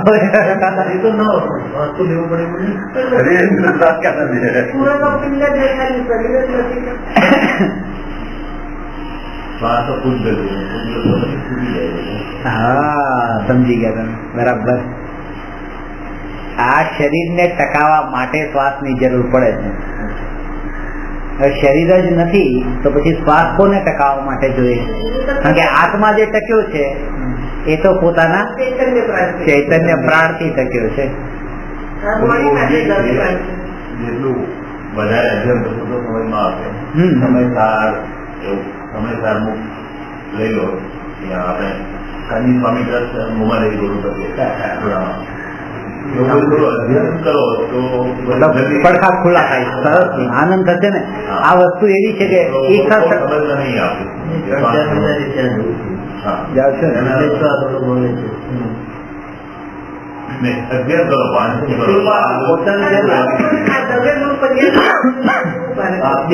બે પાકો કરવો જરૂર છે. દ્રવી ગુણ પર્યાય બે છે એમને પણ બે પાકો કરો. હવે થોડો દ્રવી પાકો તો હવે એમને જડ ઇન્દ્રિયોથી, વિકલ્પથી કે રાગથી આત્મા જણાય તેવો નથી, તેથી તેને અલગ અગોચર કહે છે. અલગનો મતલબ જેને લખી ન શકાય, અગોચર એટલે જેને પકડી ન શકાય. લખી એટલે લખવાનું નહીં, પણ લક્ષમાં નહીં લઈ શકાય, દ્રષ્ટિમાં ન લઈ શકાય. અલગ એટલે આત્મા દ્રષ્ટિમાં આવી શકે એવો નથી, આત્મા પકડમાં આવી શકે એવો નથી, અલગ છે, અગોચર છે. આવું કેમ કીધું? કે એ અપેક્ષા કે ઇન્દ્રિયોથી પકડમાં આવે એવો નથી, ઇન્દ્રિયો વડે લક્ષમાં આવે એવો નથી, એટલા માટે અલગ અગોચર છે. નિરંજન નિરાકાર એ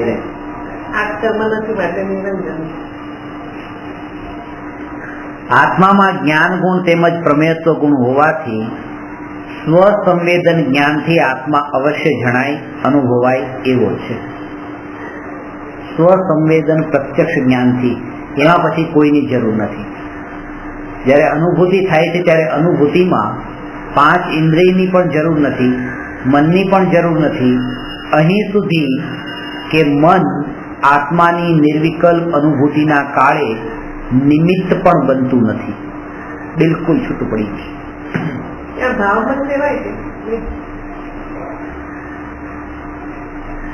ભાવમન તો એ છે કે જે દ્રવ્યેન્દ્રિય ને દ્રવ્યમનના માધ્યમથી પ્રવર્તતું જ્ઞાન એ ભાવમન, દ્રવ્યમનના માધ્યમથી પ્રવર્તતું જ્ઞાન એ ભાવમન છે. પણ દ્રવ્યમનનું અવલંબન છૂટવાનો અર્થ જ એ છે કે ભાઈ ભાવમન ન રહ્યું, અતિન્દ્રિય થયું. એ જ્ઞાન તો અતિન્દ્રિય જ્ઞાન છે ને, અને આ ભાવમન તો ઇન્દ્રિય જ્ઞાન કહેવાય છે. ભાવમન ને ભાવેન્દ્રિય.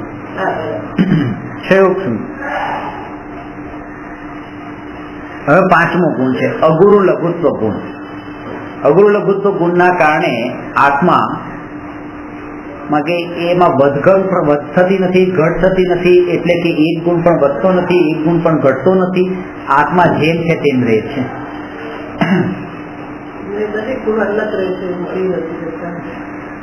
અને દરેક ગુણ વિખરાઈને છૂટા છૂટા નથી પડી જતા, બિલકુલ મળી તો નથી જતા, પણ વિખરાઈને છૂટા પણ નથી પડી જતા. અલગ અલગ દ્રવ્ય પોતે નથી બની જતા. અને આને 3 રીતે સમજવાનું છે.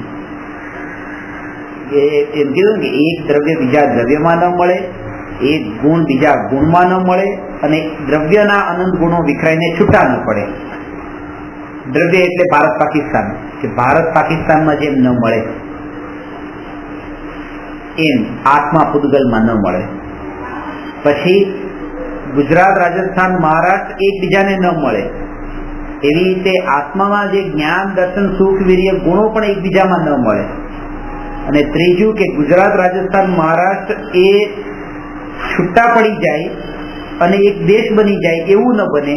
એવી રીતે આ જ્ઞાન, દર્શન આદિ જે ગુણો છે એ સ્વતંત્ર દ્રવ્ય જ બની જાય એવું ન બને.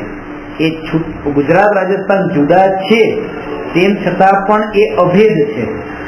એમ જ્ઞાન, દર્શનાદિ ગુણો જુદા જુદા છે તેમ છતાં પણ દ્રવ્યની સાથે તો એ બિલકુલ અભેદ એકરૂપ છે.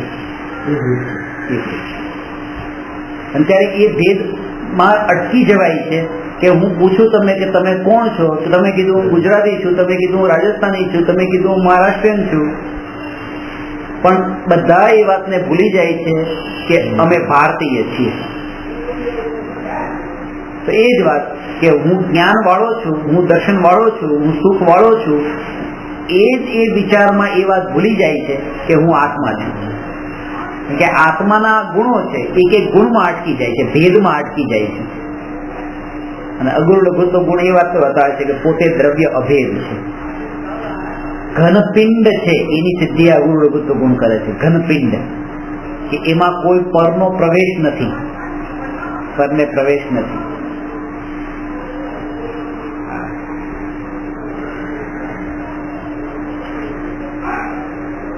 આ સુઈ છે અને આ સુઈ અંદર આમ હાથમાં ઘુસાવી તો એ આત્મામાં ઘૂસી ગઈ? આત્મામાં તો ઘૂસી નથી, આત્મામાં તો ઘૂસી નથી. તો ક્યાં ઘૂસી? કે શરીરમાં ઘૂસી ગઈ. શરીરમાં દુઃખ તો આત્માને થાય કે નહીં? એ તો પછી જ વાત. પેલા કે આત્મામાં ઘૂસી કે નથી ઘૂસી. હવે શરીરમાં કે શરીરમાં પણ નથી ઘૂસી, એ વાત મારે તમને બતાવવાની છે.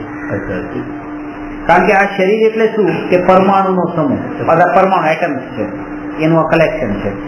હવે આ સુઈના પરમાણુઓ અંદર ઘૂસ્યા આપણે કહીએ ત્યારે આ બીજા પરમાણુઓની અંદર ઘૂસી ગયા છે. બીજા પરમાણુ જે અંદરના તે સાઈડમાં જતા રહ્યા અને આ સુઈ ત્યારે એટલે એ સુઈ શરીરમાં ઘૂસી નથી ગઈ. એ સુઈ પણ પોતે પોતાની જગ્યાએ જ છે, કોઈનામાં નથી ઘૂસી. બાકી પરમાણુ પણ પોતાની જગ્યાએ છે, એ પરમાણુની અંદર એકને એક નથી થઈ ગઈ. જે સુઈ, જે પૂતગલ એની જાતિના બીજા પૂતગલમાં જો ન ઘૂસી શકતું હોય તો અલગ જાતિના એવા આત્મામાં એ સુઈ કેવી રીતે ઘૂસે? અને હું આત્મા છું પણ એમ માનું છું કે આ સુઈ મારામાં ઘૂસી, બસ આટલે મને દુઃખ થાય છે. અને જો એમ માનવું કે આ મારામાં ઘૂસી નથી તો દુઃખ થતું નથી. એકત્વ ભાવના કારણે મને સુઈ વાગી, મને જો અહીંયા આમ થાય તો ના મન નથી થયું, અને અહીંયા આ મન અહીંયા થાય તો એમ લાગે છે કે મને નથી થયું, અને અહીંયા થાય તો એમ લાગે મને થયું. તો આ મને થયું એ જે ભાવ છે એ દુઃખી કરે છે, આ વાગવું દુઃખી નથી કરતું.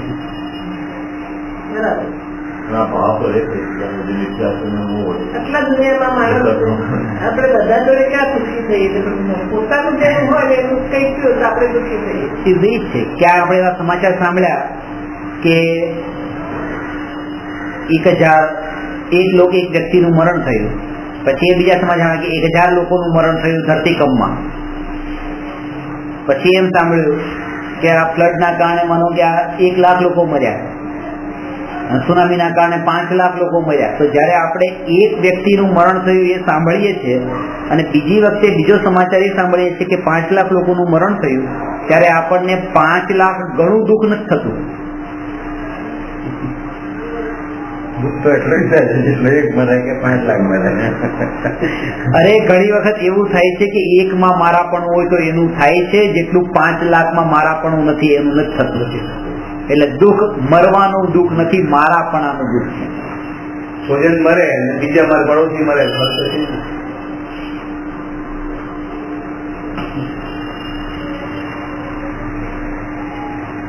અમેરિકાએ ઈરાક ઉપર હુમલો કર્યો અને ઈરાકને આમ કર્યું, એ જયારે સાંભળીને દુઃખ તો થાય છે, કારણ કે ઊંડે ઊંડે પડ્યું છે કે જો ઈરાક પર હુમલો થઈ શકે તો ક્યારેક વારો મારો પણ છે પાછો ઇન્ડિયા પર પણ કરી શકે છે.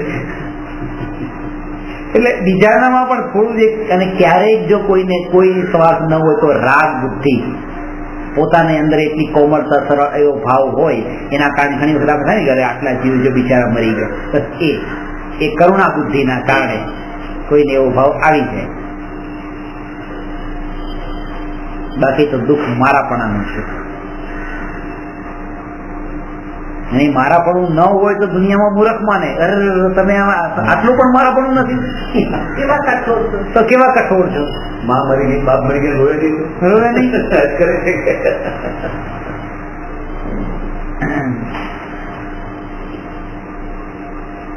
મને ઘણા લોકો કે, કારણ કે આજ સુધી મને કોઈના મરણમાં રડવાનું આંસુડા નથી આપે.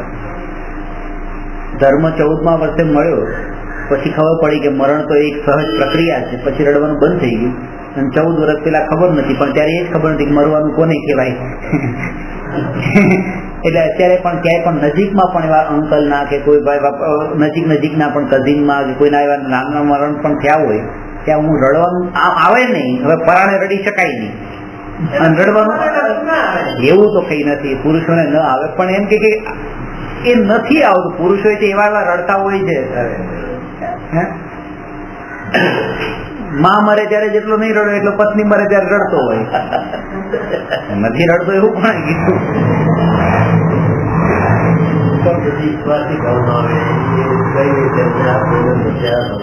જિંદગી ભર રડ્યો હોય અને મરતી વખતે પછી પત્ની પર ત્યારે રડે કરે મને રડાવવા વાળી મરી ગઈ, એટલા રડે.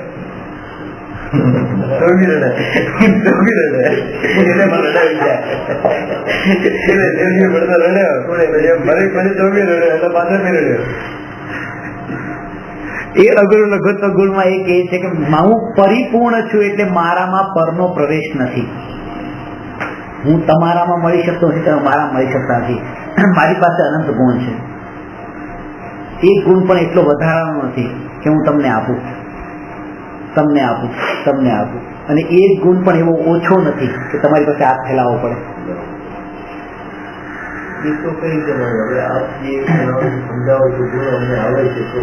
એ ગુણ નથી, એ પર્યાય છે. હું ગુણની વાત કરું છું. આ તમે જે કહો છો એ અવસ્થા છે કે ત્યારે જો પેલા તમને જ્ઞાન ઓછું હતું, જ્ઞાન વધ્યું, આટલા પેલા સદગુણો નતા, થોડા 2-4 સદગુણો વધ્યા, એ સદગુણ એ બધા પર્યાયની વાત છે. એ અવસ્થાઓ તમારી નિર્મળતા વધી, પણ જે અંદરમાં જે પોટેન્શિયલી જે બધું પડેલું છે એ ગુણની અહીંયા વાત છે. એક એટ્રીબ્યુટ છે ને એક એના મોડિફિકેશન છે. આ એટ્રીબ્યુટ અંદરમાં પડેલા છે એની વાત છે. સંસ્કાર છે. હા, સંસ્કાર એ અંદર ગુણ જ છે, સ્વભાવ. જેમ જ્ઞાન સ્વભાવ, તમારામાં જ્ઞાન ગુણ છે, મારામાં જ્ઞાન ગુણ છે. હવે તમને 100 શાસ્ત્રનું જ્ઞાન છે, મને 5 શાસ્ત્રનું જ્ઞાન છે, તો એ જે 5 અને 100 નો ભેદ પડ્યો એ તો પર્યાય, એ અવસ્થા છે. પણ જ્ઞાન તો તમારામાં છે ને જ્ઞાન મારામાં છે, જ્ઞાન તમારામાં છે. એટલા માટે જ્ઞાનથી તો કોઈની પાસે ઓછા પણ નથી. ભગવાને ડબ્બી તો બધાને સેમ જ નાખી છે અહીંયા. દિમાગની ડબ્બી તો કોઈ વધારે વાપરે કે ઓછું વાપરે, પણ ડબ્બી તો બધાના ફિટ સેમ જ કરી છે ભગવાન, કે ઓછી મોટી કે નાની મોટી નથી કરી. સોફ્ટવેર એક જ છે બધા. હા, સોફ્ટવેર તો બરાબર, કોઈ વાપરે કે કરે બનાવવું પડે. સોફ્ટવેર તો ઓછું વધારે જોડે. હા, એટલે પણ એ અવસ્થા સમજી લો, એનું હાર્ડવેર જે છે સોફ્ટવેર સેમ હે. 1 લાખ એપ્લિકેશન ને હું એક એપ્લિકેશન યુઝ કરું, હું લીધો કરું, કોઈ 1 લાખ એપ્લિકેશન યુઝ કરે. ઈ તો સોફ્ટવેર है સોફ્ટવેર સાઈઝ તો સેમ है, मैं मेमोरी तो जीबी जितनी गाली थी जीबी गाली है, बस यूज कितना करવાનો બધો ડિપેન્ડ છે. તીર્થંકરના ગુણને આપણા ગુણ કરતા. અરે અત્યાર સુધી આમ તમે એટલી બુદ્ધિ હોય એટલું જ્ઞાન હોય, ક્યારે બુદ્ધિ ભ્રષ્ટ થઈ જાય એટલે સોફ્ટવેરમાં ક્યારે વાયરસ ઘૂસી જાય. હા, વાયરસ ઘૂસી જાય. બધી સેમ જ છે. અહીંયા મૂક્યું છે ને બધા સેમ જ છે, કોઈ ફરક નથી. ભગવાને થોડી કે પાર્ટી લીધી કરી કે તમારે વધારે મૂક્યું એમને ઓછું મૂક્યું કે એમને વધારે મૂક્યું. ભગવાનને કોઈને નથી કે ચેન્જીસ. ભગવાન નથી મૂકી, પણ એ તો હજી આગળ સમજવું પડશે. ભગવાને કરનારા નથી, ધીરે ધીરે સમજાય. પણ જે બધું છે એ સેમ જ છે.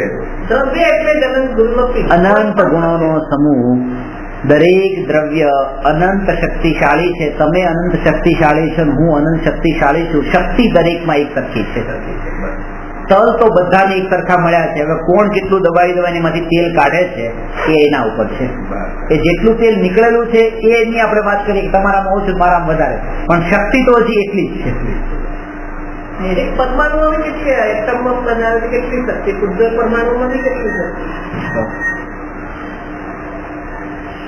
હવે એવું નથી કે એની શક્તિ તો બધાને, એક શેરડીનો સાઠો છે, હવે એક સરખા ભાગે ત્રણેય ભાઈને આપી દીધો.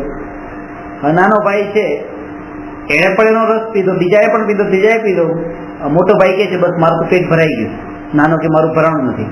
હવે એને મળ્યો તો એક જ શક્તિ વાળો, આની શક્તિ વાળો, પણ એને ચાવ્યો નહીં, થોડોક રસ પીધો પછી ફેંકી દીધો. શક્તિ તો અંદર બધી ભરપૂર હતું, પણ એને ઓછું લીધું તો એમાં એની ભૂલ છે.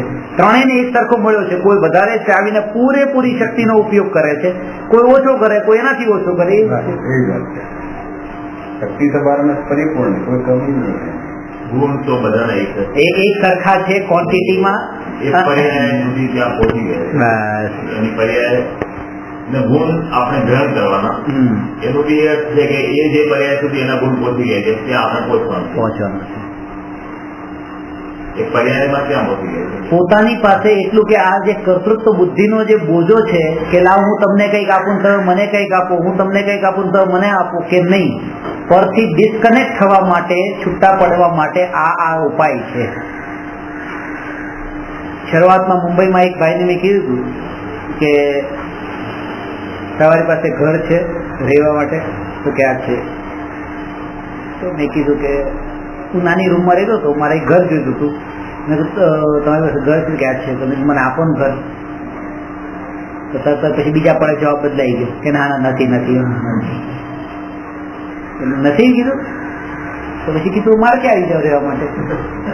કે ના ના છે. એટલે પછી એના ઉપર વિચાર કર્યો કે પહેલા પૂછ્યું કે છે ત્યાં, પછી કીધું કે આપો તો કે નથી, પછી કીધું મારે ક્યાં આવો? તો કે છે. આનો અર્થ એ છે, એ એમ કહેવા માંગે છે કે મારી પાસે એટલું વધારે નથી કે હું તમને આપી શકું, અને એટલું ઓછું પણ નથી કે તમારે ત્યાં આવવું પડે. જેટલું છે પરિપૂર્ણ છે. આ જ પરિપૂર્ણતા કે મારામાં એક પણ ગુણ એવો વધારે નથી કે હું તમને આપી શકું, અને એક પણ ગુણ એવો ઓછો નથી તમારી પાસે માંગવો પડે. પોતે પોતાનામાં પરિપૂર્ણ છું. જેમ હું પરિપૂર્ણ છું એમ પછી તમે પરિપૂર્ણ છો. એટલે એમાં અહંકાર પછી રહેતો નથી કે જો હું પરિપૂર્ણ તમે અધૂરા, તો અહંકાર આવે. પણ તમે પરિપૂર્ણ ત્યાં સંભાવ રહી જાય.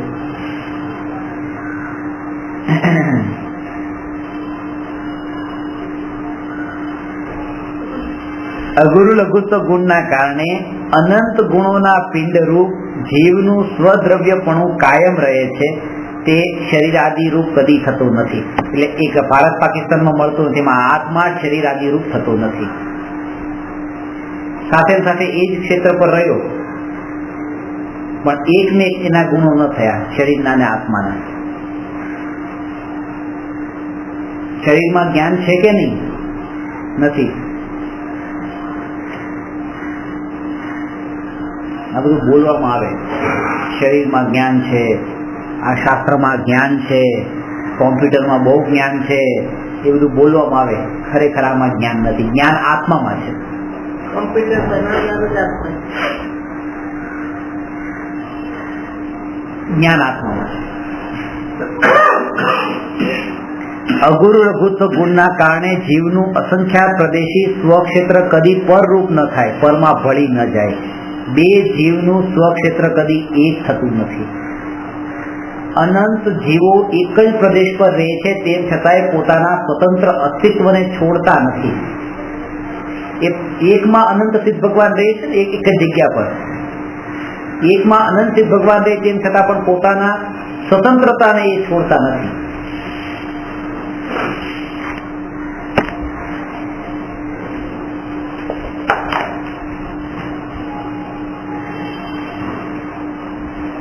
આ એક છે.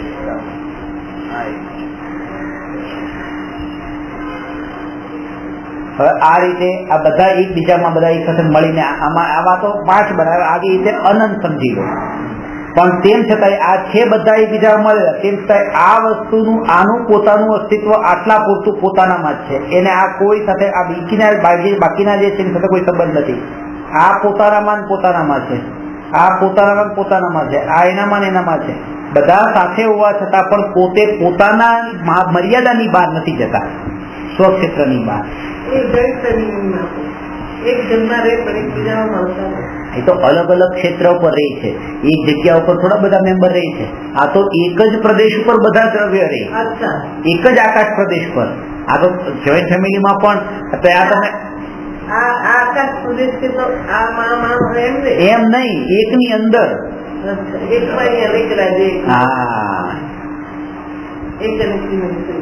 ત્રીજો પોઈન્ટ છે અગુરુ લઘુત્વ ગુણના કારણે જીવના એક ગુણના પર્યાય તે અન્ય ગુણના પર્યાય રૂપ ન થાય. એટલે એક ગુણની પર્યાય એટલે જયારે સમ્યક દર્શન પ્રગટ થયું એટલે હવે કેવળ જ્ઞાન થઈ જ જાય એવું નથી કે જ્ઞાન ગુણની પર્યાય છે, આ શ્રદ્ધા ગુણની પર્યાય છે. કે જ્ઞાની જે છે જ્ઞાની આ બધું જાણે છે, જ્ઞાની માને છે કે આ ઘર મારું છે, પછી ઘરમાં રહી છે શું કામ, પૈસામાંથી દુકાનદારી કરે છે શું કામ. એક અંતર છે કે આ શ્રદ્ધાની પર્યાય છે, પેલી ચારિત્રની પર્યાય છે. તો આ સમજ્યા હોય તો ક્યારેય વિરોધાભાસ ન લાગે કે જ્ઞાનીનું આવું કેમ.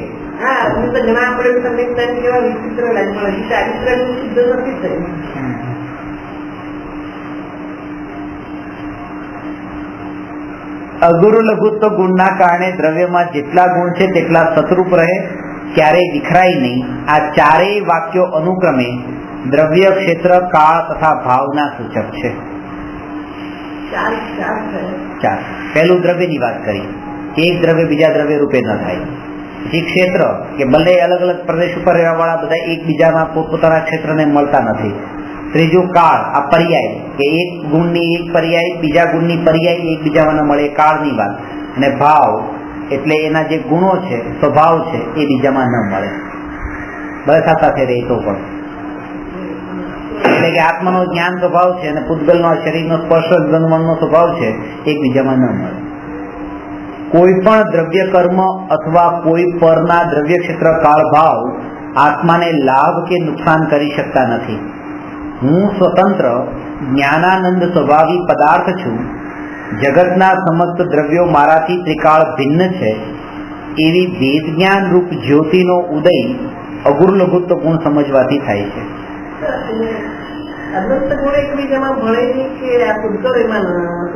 અરે અનંત ગુણ પણ એકબીજામાં ન ભળે અને પૂતગલ ના અનંત જયારે એકબીજામાં ન ભળે તો પૂતગલ ના ગુણો જીવમાં કેવી રીતે ભળે? બે લેવાનું.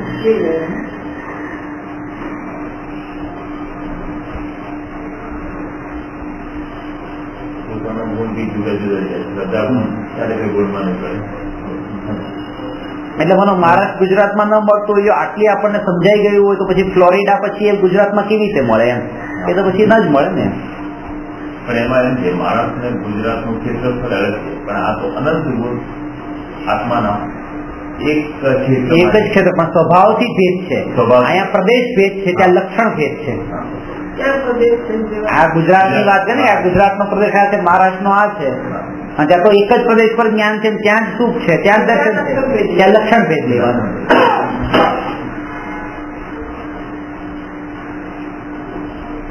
આત્મા પરદ્રવ્યને આધીન નથી. આત્મા પરદ્રવ્યનું કંઈ કરી શકતો નથી. આત્માનો એક ગુણ બીજા ગુણનું કંઈ કરી શકતો નથી. આત્માનો કોઈ પર્યાય પરદ્રવ્યના પર્યાયનું કંઈ કરી શકતો નથી. જો પરથી આત્માનું અને આત્માથી પરનું કાર્ય થાય તો આત્મા પલટીને નાશ પામે, પણ એમ બનતું નથી.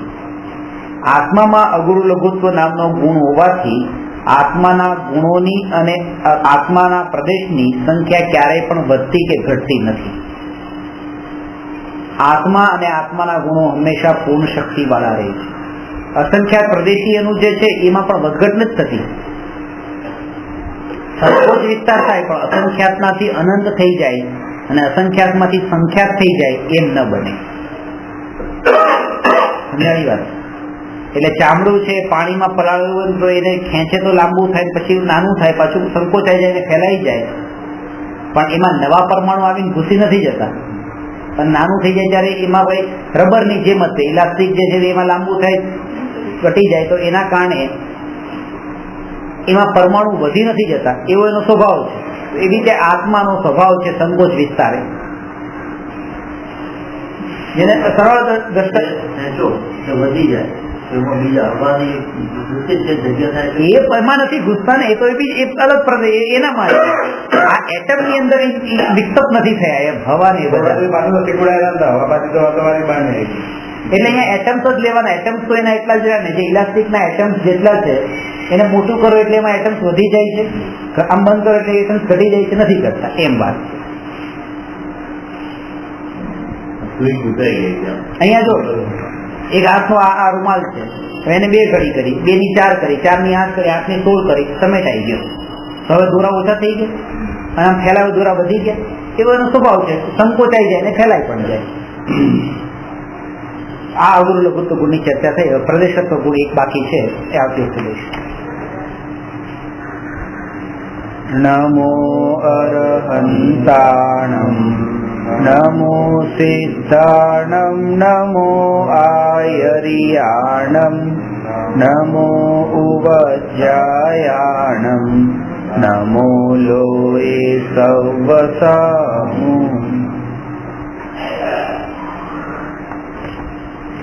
હરિહંતાણમ ને નમો અરહંતાણમ